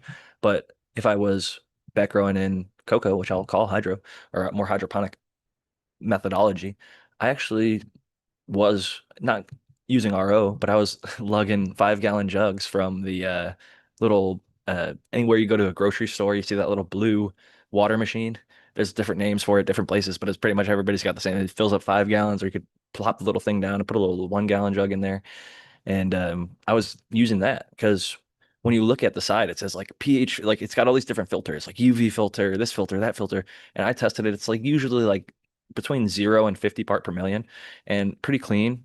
It tastes good. I actually like to drink it, but at the end of the day, for like hydro, it was a great base to mix my nutrients into because it had very, very little. It was less expensive than buying a full RO system. And I'm young and healthy enough that I was like, fuck it, I'll just lug these 5 gallon jugs. And I was doing it several times a week for a long time when I was growing in cocoa and I made was it doing work. that my caregiver days, man. There's a place called the Water Store that sold the jugs that you turn upside down in the office settings, and that gives you a little cup. But I was just filling those up and taking them and using those to water every day because it was RO water, and they're open 24/7, a little ATM on the outside of it that you can put the jug in and fill it up 24/7. Just put your cash in. I was like, that's that's a grower's dream right there. You don't even have to interact with anybody. You We've got just a couple of RO those. water. Yeah. I love it. It's great. And even the ones that are like outside the grocery store, it's like it's outside the store. You just fucking hit it and go. Like, it's there. It's 24 hours a day. You can always roll up to it and get water when needed. And I think good water does help more so in the hydro setting. But even in organics, like as SW Selects was kind of referring to, whether it was their pH or something else, calcium or something else in there. With like, I don't want to get into political stuff, but like looking around at the different water situations in the different cities throughout the US, it's not a guarantee that you have clean water, just base coming from your faucet, right? So like to think that the groundwater is all going to be the same and high quality everywhere is kind of uh not the truth, right? So at the end of the day, like it does come down to there could have been fucking gasoline in there, right? Like there could have been shit that was in the wells that we don't know about that was fucking with the plants that was a greater issue than just the you know, pH. So I'll leave it at that. And I think you already mentioned earlier, Caveman, that you don't pH because the situation that you're in, it just wouldn't really make sense. And then testing of water, I'm going to assume you're probably also not worried about testing the water. No, I guess I'm spoiled. I'm growing out in living soil under the sun, well water. It's not killing the grass. It's not killing the livestock or the people. I have the It's a good buffer of the start. soil. You have all the minerals in the soil, the paramagnetism, all the biology, all that, as a buffer to stabilize things. And that's the what I'm taking away from this is totally situational, just like the pruning. Inside you have a light shining straight down on your plant. Outside you have a light that starts behind your plant and wraps all the way around the front and goes around to the other side of the back. Well, if you're in uh, that much of a clearing, I guess. But still, the pruning, the pH, it's all subjective. It is funny that it's almost like when you watch, if you ever see anything where a lawyer is giving advice, they'll say like, it depends. And in our case, like just the reality of the situations are there's no one size fits all solution, but I think it is still interesting to talk about because it brings up a conversation where we discuss a wide variety of the options that are out there and like when it matters and when it doesn't. Another one that I'm thinking is like water temperature. Um, it matters in a case of like dissolved oxygen. And if you are trying to maximize things for the people out there that are kind of chasing that little extra, I did the little bit of research and I have been told by other growers and stuff, 68 degrees is kind of that spot, especially if you have like a faucet where you can adjust the temperature. I went over there with the little laser gun, figured out where to dial it into to get it as close to that or on that as possible, and then just go from there. Not to say that it has to be exactly that temperature. It can be significantly warmer or cooler, really, like I'd say 5 or 10 degrees warmer or cooler in either direction. You're not going to have major issues as long as you're not pouring like just above freezing or like very hot water into there. You're probably going to be fine in terms of dissolved oxygen content. It's just more of like a min-maxing kind of standpoint. My old gaming background, I like to try and find those little things that you can kind of grind out and the little finer nitty-gritty details, because once we understand how something works or why it works, and like at least I have something to shoot for. Like if I had no bearing on like what's the best, I would have been given, well, the temperature in the room is 82. So like, why not fucking give them 82-degree water, right? Like keep it all consistent. And so maybe there would have been some poor logic without some science backing if I would have just went with my gut on that particular situation. But I'm curious, do you guys care at all about water temperature? And I'll pass it first to Spartan. I tend to not want to be below 68. 68 or 68 to 70, I think is kind of the sweet zone. I'd always heard that 68 was the like the colder the water, the higher the amount of oxygen that water can hold. But there's a point to where the temperature of the water shocks the roots, and that's why they came up with that 68. And so I tend to not want to go below that because I figure that means we're shocking the roots at that point. Um, and I haven't seen much problems kind of hovering between those two, but that's also why I don't run my DWC buckets in the summertime because those rooms tend to be warmer in the summertime, and it does get warmer in those buckets, and you can run into some issues with root rots. It's a good point. And I will say I'm gonna pass it to Caveman. I'm curious, in outdoor situations, it probably rains when it's below 68 degrees all the time, and I presume that the water is probably below 68 degrees. And I'm curious, how do the plants deal with rain on colder days? Thermodynamics of the soil. It Because the takes earth is warm, keeps them yeah, warm. it takes a lot to change that. You know, a little spritz of water. What is The the temperature that the earth is like naturally like at a kind of a constant? I'm not sure. I think it's like 50, 55 or something. I think you're right. I'm just gonna Google it out of curiosity, not to try and, correct you. Just Yeah, well, for yeah, everybody probably would like to know the real number, Yeah, not I'm just. I'm curious myself. I think it's 55, 65, something like that. I have no idea though. That's what the good old Google is for. It probably depends on where you're at, right? Yeah, I'm sure it does. Well, I don't know. I'm sure there's a constant temperature if you go deep enough. It's saying 59, so it's kind of in between where we were talking about. Okay. 15 Celsius or 59 degrees Fahrenheit, with a 1.1 to 1.4 Celsius variance in some places where it's risen, and Google is saying, due to global warming in certain places. So it's gotten warmer over the years. So it was probably 55 a few years back when we were initially taught this stuff back in school or whatever, and it's probably gone up and up and up. So interesting for sure. But yeah, in terms of watering outdoor, do you have like a hose? Do you like to go with the watering can? What's your approach for getting those big girls outdoor some water to them? I usually have barrels where I let the water heat up, and a lot of time I'm doing FPJs or something, or I'm making manure tea or something like that. I don't do a lot of just straight watering. For the people that don't know what an FPJ is, could you just explain that to them real quick? Fermented plant juice, and I haven't had any bad experiences. I know stinging nettle is one of the best ones as far as That's where you just vitamin. take like a big bucket, throw some leaves in there, and you maybe take like I've seen people use like a metal thing and stir it around, shake them up a little, and just let them sit, and then water with that later on, or is that Yeah, the well, gist of it? I throw out like I'll take the weeds out of my garden and around my cage, and like when I go out there to do the spring cleaning, whatever else I come across for organic matter. But yeah, you use the weeds or grass, whatever. Well, up there's a lot of burdock, so you just throw that in a barrel and fill it up, like a quarter of the way or something, and then fill it up with water and just let it sit there and ferment, and it'll macerate down. It'll break it right down to where you just have like blonde carbon down in the bottom and sludge on top and tea in the middle.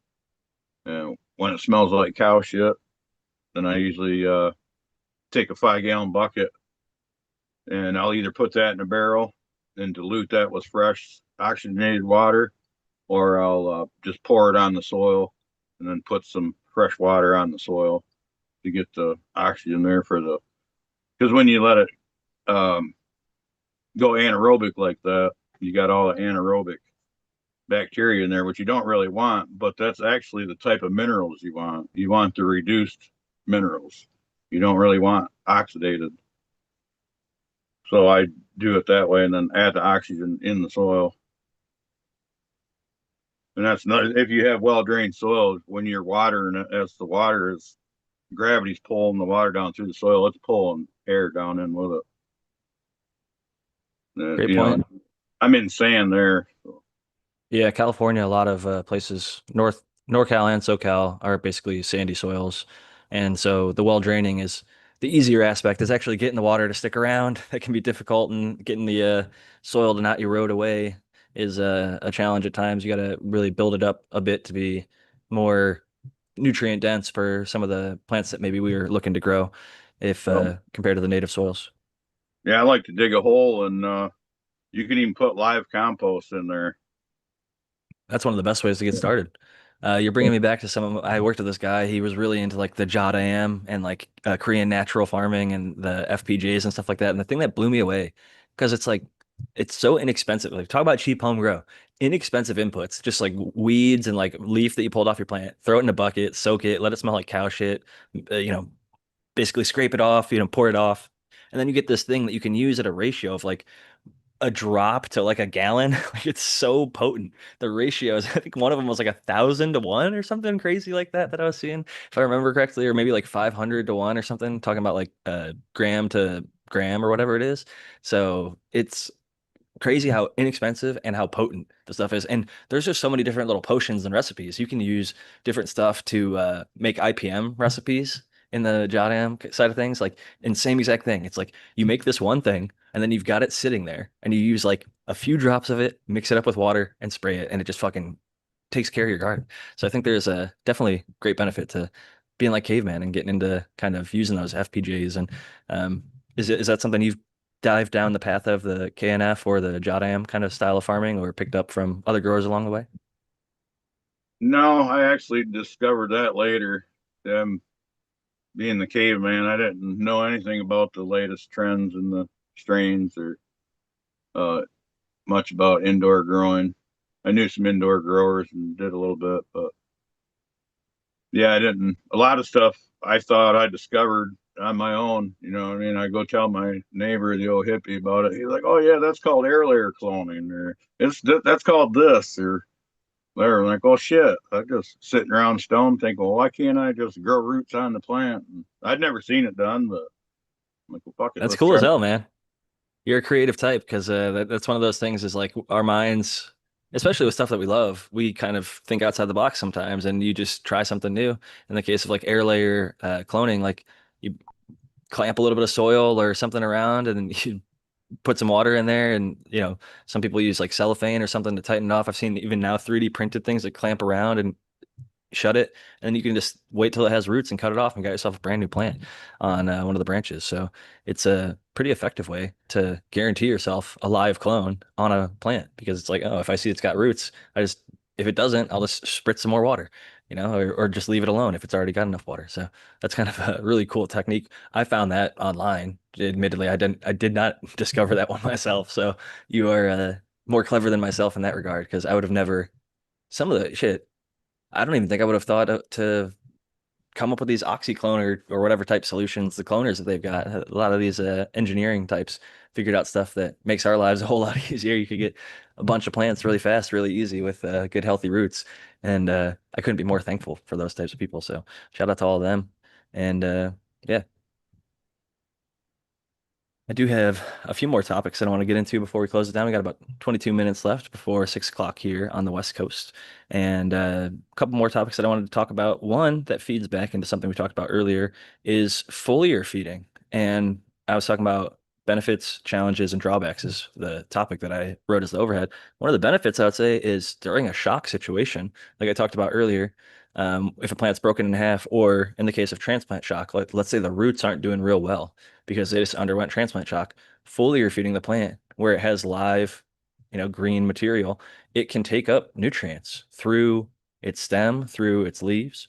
And if you're not in flower, then that's a effective solution, where I've shown it enough times in the past on the show, where I went on vacation, my plant sitter, while I was in cocoa, basically flushed my plant mid-veg for a week, even though I left, nutrients and stuff out. And so I went from green plant to yellow plant. And then like when I got home, I just foliar sprayed the shit out of it and like started giving it nutrients again. So like it was multiple benefits, but it went from green to yellow.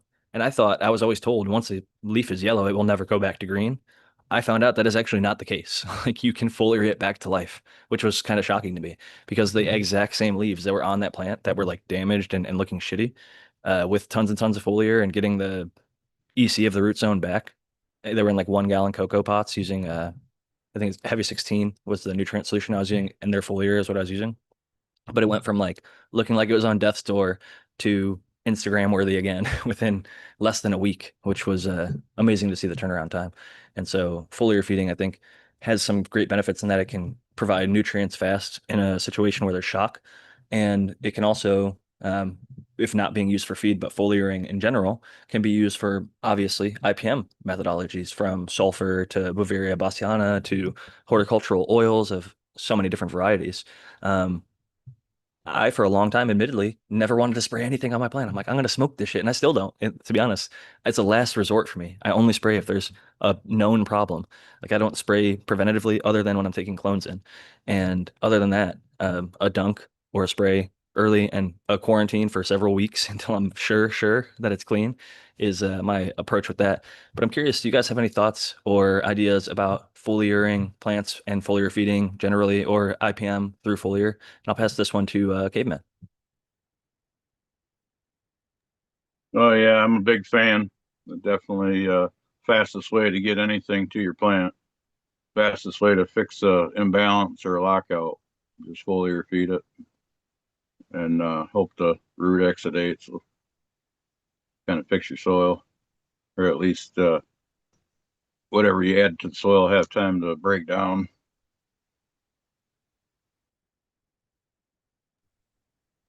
You can definitely see visible results if you're foliar feeding fertilizer. Yeah, it happens fast. Do you have any thoughts or ideas about like indoor, you don't want to do it under your lights under full intensity to prevent burning them. Outdoor, do you worry about like spraying midday on a summer day to prevent burning them? Do early mornings or late nights, or do you consider that at all? Yeah, I do absolutely. I consider that, and I consider the dew washing it off. So, yeah, you want the leaves dry, but not in the heat part of the day. Then you want to do it where they have time to eat it up, when the sun's on and before the dew comes and washes it off.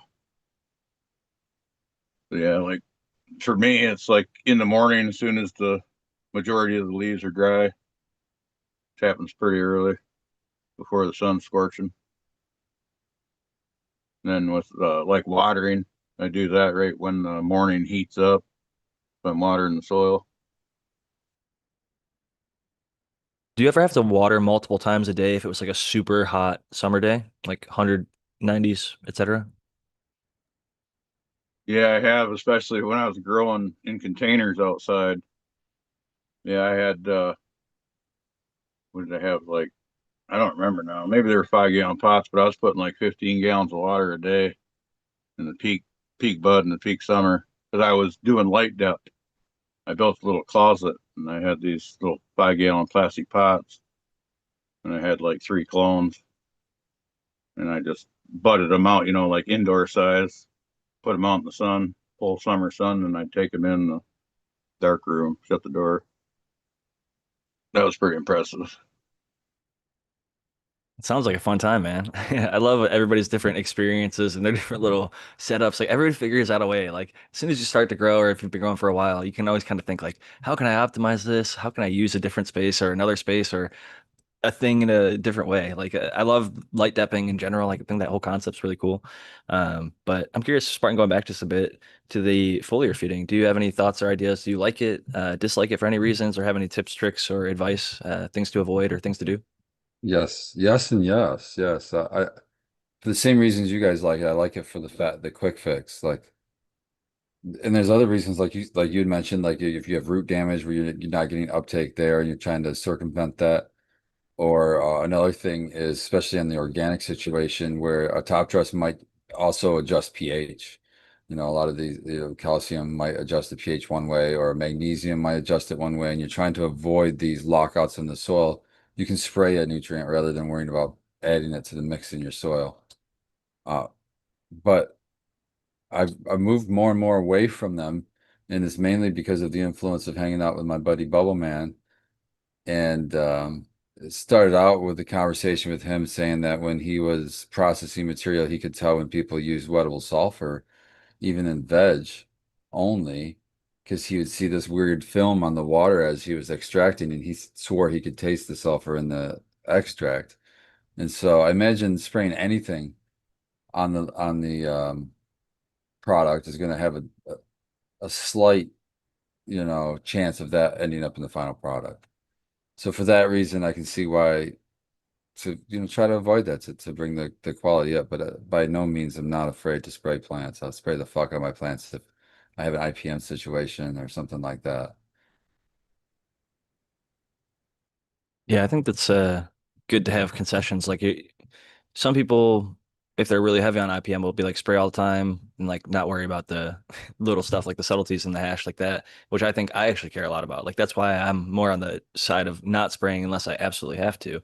And when I do spray, I opt for the stuff that is like the amazing Dr. Zymes or Lost Coast Plant Therapy that like 10 days later, if you tested for that product, you're not even going to find that product because it just evaporates off because it's just a horticultural oil. It's like lavender oil or whatever. Like there's just a bunch of different oils that they only last for so long. Heat and time, they're just gone. Like they are not physically present anymore.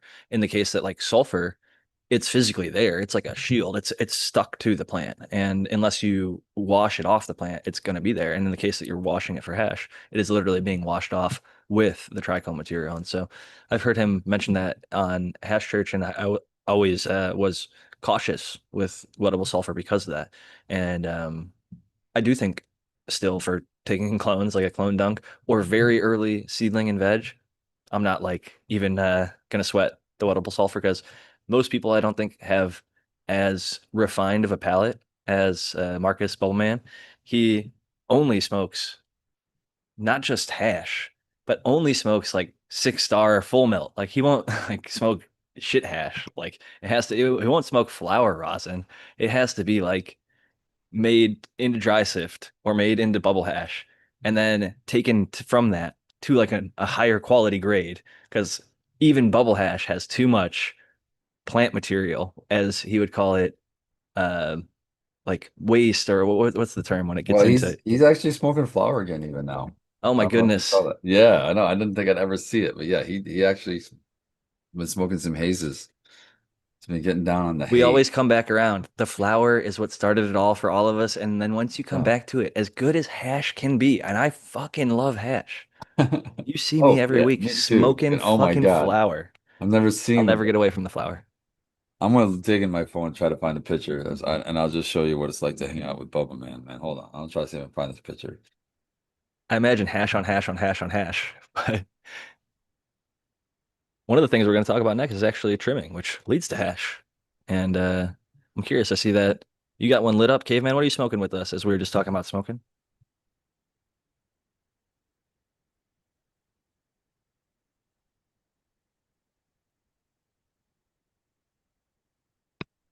You're muted still. Yeah, I can't remember what he said it was. I got this from that Quail Run Farms over there in Hoopa. It's some kind of Blue Dream cross. I would love it. I'm a Blue Dream stan. I always, whenever people are talking shit on Blue Dream, I'm like, you haven't had the real thing, or like, you know, you haven't had a good grow of it. But at the same time, I'm also in the back of my head, like, you know what? Everyone's endocannabinoid system is different. Like maybe it just doesn't vibe with them. And like even Lady Greenstock, so I'm just not a big quote unquote sativa person. And Blue Dream is can be a little bit hazier and more on the uplifting sativa side. So she doesn't always love Blue Dream if it's on the more uppity side of things, I would say. So fair if people don't actually like it, but I tend to love it. So shout out to the Blue Dream smokers and growers. It's still one going around that I respect and love. That's back from Yeah, like GG4 era, even earlier. it's a staple. So we were in Berlin or Barcelona, I can't remember where we were. So we weren't even in the fucking country, and someone says, we're gonna come in with a rock of THCA for you. And they came in, it was one solid fucking big ass crystal chunk.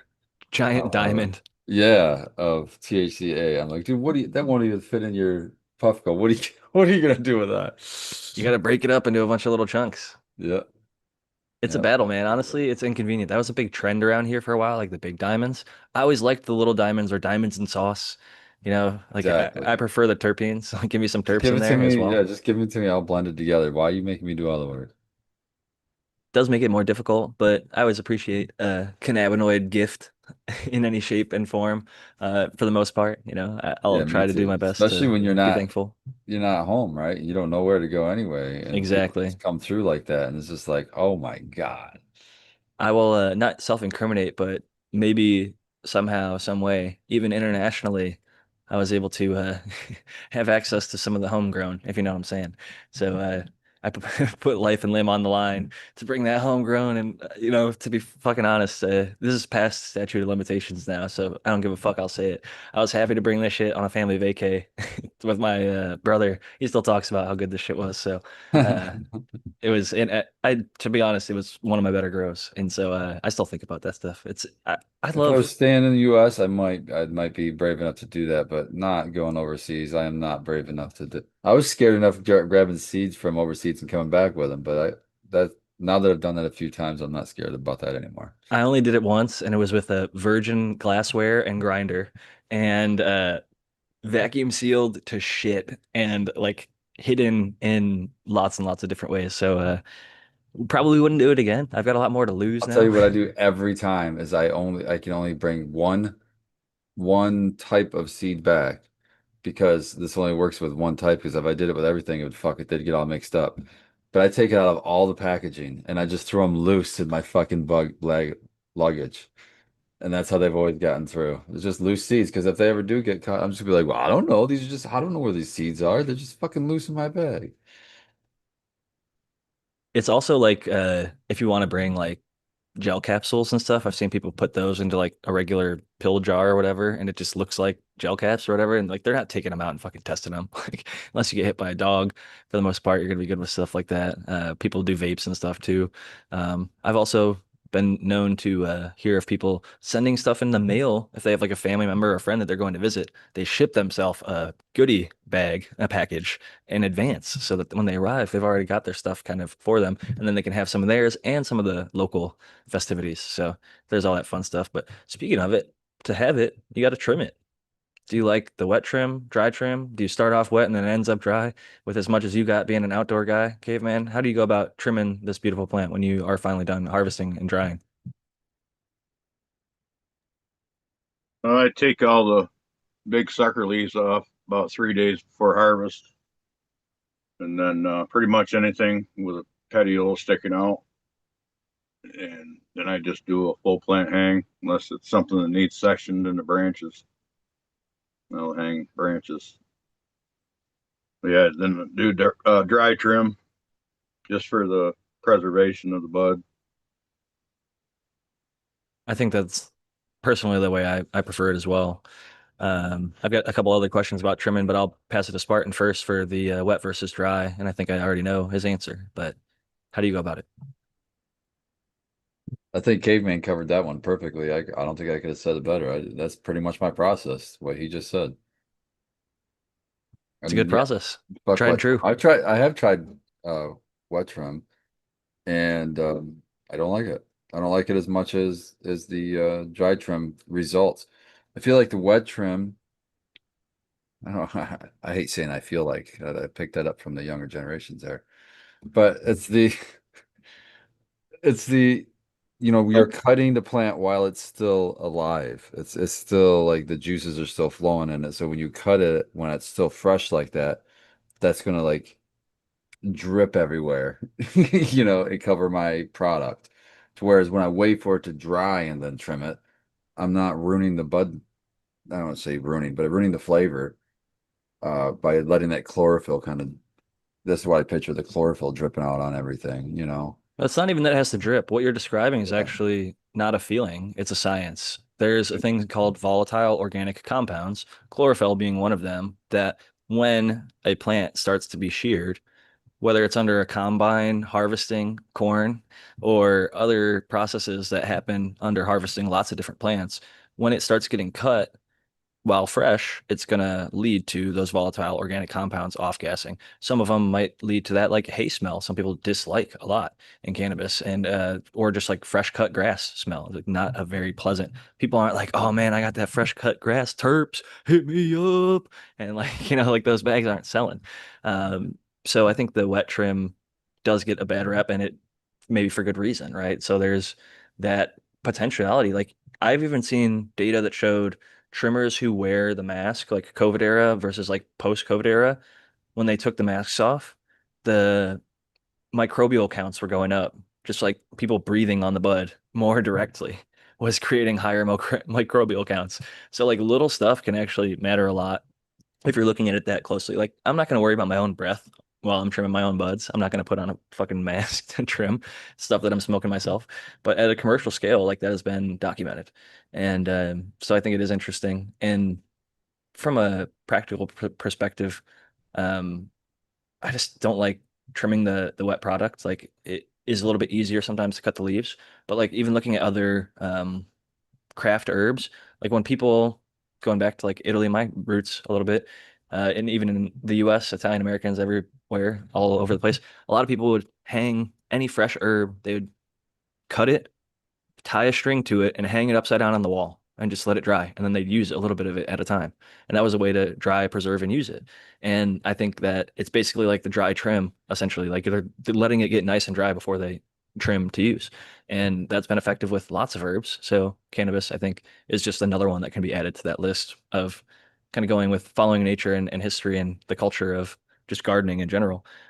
It's nice to see some of that stuff line up. I will say Subcool at times, I think he was like, he started wet and it'd be dry by the time he was done, or he just didn't give a fuck and he'd go wet just because he had so much stuff to handle.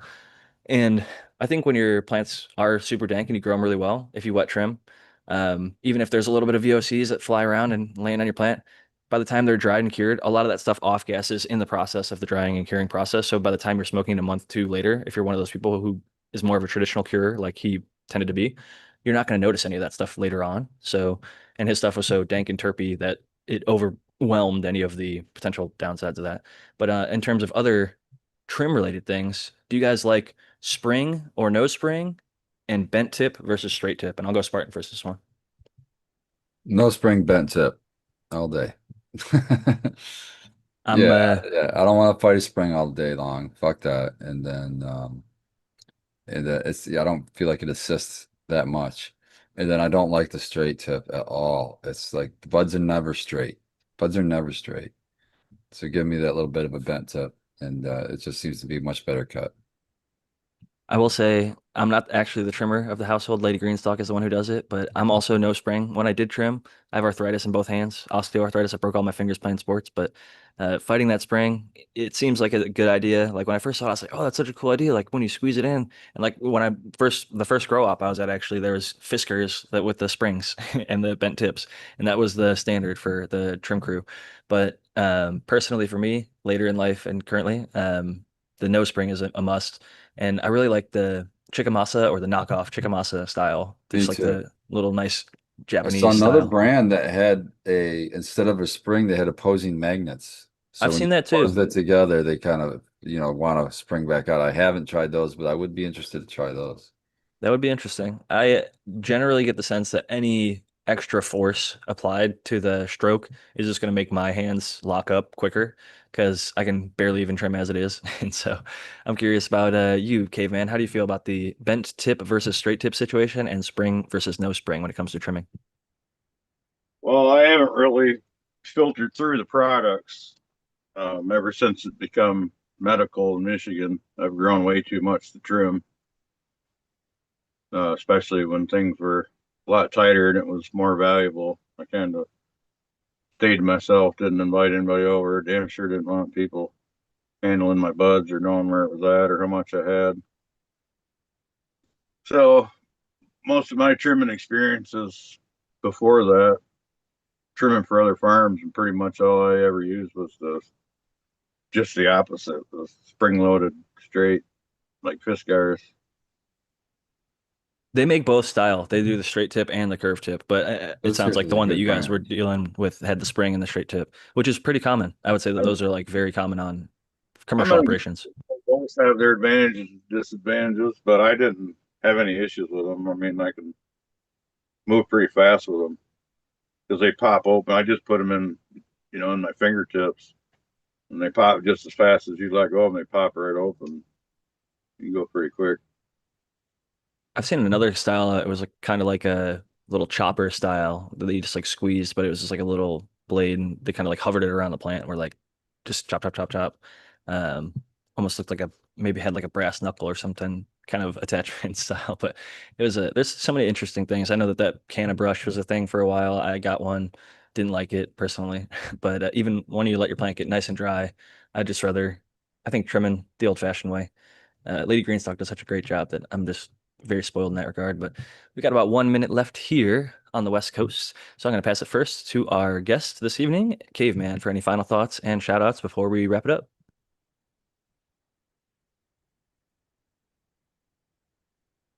Yeah. Yeah, I haven't been doing much with my channel lately, but good hanging out with you guys, seeing you again. You had the panel open in a minute. I was a little bit panicked at the beginning when nobody showed up because normally people will be like, "Hey, not going to make it tonight." I do think it's there's the big fights tonight. I don't know as a fan of the fights, and it's like the Freedom 250 UFC, and that started like 5 o'clock. So I'm imagining maybe that's why he wasn't able to make it. I'm not sure about Tao or Brandon or anybody else, but you know what? Nobody's obligated to be here. I'm just thankful that anybody shows up whenever they do. Spartan, better late than never, as I always say. And Caveman, thank you for showing up. And Caveman, you have a YouTube channel? Is it Caveman Grows? Caveman 1974. All Caveman right. Caveman Seeds on Instagram. Make sure to give him a follow, folks. He's got really cool crosses. I'm a big fan of the genetics that he works with and the style of grow, whether in Michigan or California. Doing good stuff there, Caveman. And appreciate seeing you today on the show. I think sometimes we just got the voice in the garden in the past, so it's nice to almost put a name to the face, so to speak. And we're all bearded gardeners here. So something about growing cannabis, it just makes you start growing beard hair. Sorry about it, ladies. Maybe that's why there's such a small lady percentage of listeners out there because they don't want to start growing beards just by being around the growth of the cannabis plant. No, I'm just kidding. I'm being stupid now. It's getting to that time, but I'm going to pass it next to my regular panelist, Spartan Grown. Thank you so much for joining us. Thank you, Jack. I want to shout out the Michigan Weedsters. I had a great time at their lobby event on Wednesday up in Lansing, where we got to talk to state lawmakers here in the state of Michigan, talking about cannabis and cannabis rights and three bills that we were opposing. And big huge shout out to my girl Emily or Anything Grows here in chat because she went with me for the first time and we tag teamed and we cleared 3 floors up there in the Anderson building of lawmakers. We got through all of them and we had some great fucking conversations with lawmakers, and I'm for sure we made some difference for sure. Just being able to get people's information, get them just general information that they didn't know, and brought up all kinds of things to them. And it was great to have people truly interested, and we didn't get a lot of pushback, which was awesome. So, really good experience. And then also, Emily got me this cool ass thing that I've always looked at online, which is a bowl that comes apart. Speaking of magnets, so it's extremely easy to clean. Is that the Invincible or something like that, No, where it's they from magnet Bowls. together? I think it is BOWLZ or something like that. Nice. But they have a bong that comes apart too. That's really fucking sick. But I'm loving this thing because I'm one of those guys that likes to keep my bowl pretty clean so it doesn't like the next flavor. And it just literally comes with this little brush and you just brush it out, and that's usually good. Or if you really want to get crazy, you could get it like a little bit of alcohol swab or something, and boom, be done. And it's so easy and it pops back together, and it's pretty invincible. Like you said, you could drop it and it would just, It's you like know, aluminum or metal or something, right? With like yeah, magnets in yeah, there. So if you drop it, it's not going to break, which is yeah. kind of beautiful. And then you could soak it in alcohol if you wanted I to. don't know what it's made out of, but it doesn't even get that hot from the heat. I was afraid because it doesn't have a side thing to pick it out that I was going to burn the shit out of my fingers pulling the bowls after multiple bowls, but it doesn't really get that hot unless I use a torch on it. Yeah, the thing is, the plant material is what's burning, and you're not actually really heating up the metal that much. Glass, even sometimes, it might be double insulated or whatever, but even like the non-insulated ones, surprisingly don't get super hot. And it's mainly because you're burning the material that we're smoking, thankfully, not the glass that's holding it. So, Yeah. win-win. Well, thank you for joining us, Spartan Growing. I couldn't be happier to hear you and Emily, Anything Grows, were representing cannabis in the Michigan legislature because I think it's great to have great representatives like the both of you. I saw a little bit of afterglow when I think she may have posted talking about going, and it was just like I could see that she was feeling really good about it, and you're feeling really good about it, and the fact that it wasn't just like a stonewall, like get the fuck out, we don't want to hear you or whatever. Like you're making good inroads, and like it cannot hurt, right? It can only be good, in my opinion. Like to have good people like you two going in, it can't hurt our cause. So people, if you want to be like Spartan Grown, I encourage you to go out there and talk to some of these people if you have some time just maybe once a year, you don't have to do it all the time, but go out and be a face in the community and maybe tell them a little bit about yourself, what you do, maybe outside of cannabis and this and that first, and then uh, reveal and talk about some of your passions of cannabis and why it's helped you and how maybe you could see the laws in your state change for the better. And we talked about growing for 2+ hours, so I think it's okay that we get our little soapbox moment to try and push people into a little bit of political advocacy. This plant is necessary to have a movement. It was locked up and illegal for so long, and it's still illegal in so many ways. So it's wrong. And I'm glad that we can keep fighting for it and advocating for it and talking about it. This week we talked about like 10 or so different topics. I'm going to post them all in the little description below for the podcast people and the YouTube people afterwards. I'm Jack Greenstock. Y'all know where to find me on Instagram and X, formerly known as Twitter. And I'm going to post this on Spotify and all the other podcast platforms as soon as possible. But I appreciate you all live here with me and the people who listen afterwards. I have a great time doing this every single week. And I feel like this was a particularly fun one, just talking grow, grow, grow the whole entire time. So cheers to y'all who love that kind of stuff and look forward to seeing y'all next week. Peace and love. Keep growing and overgrow. Peace. Peace.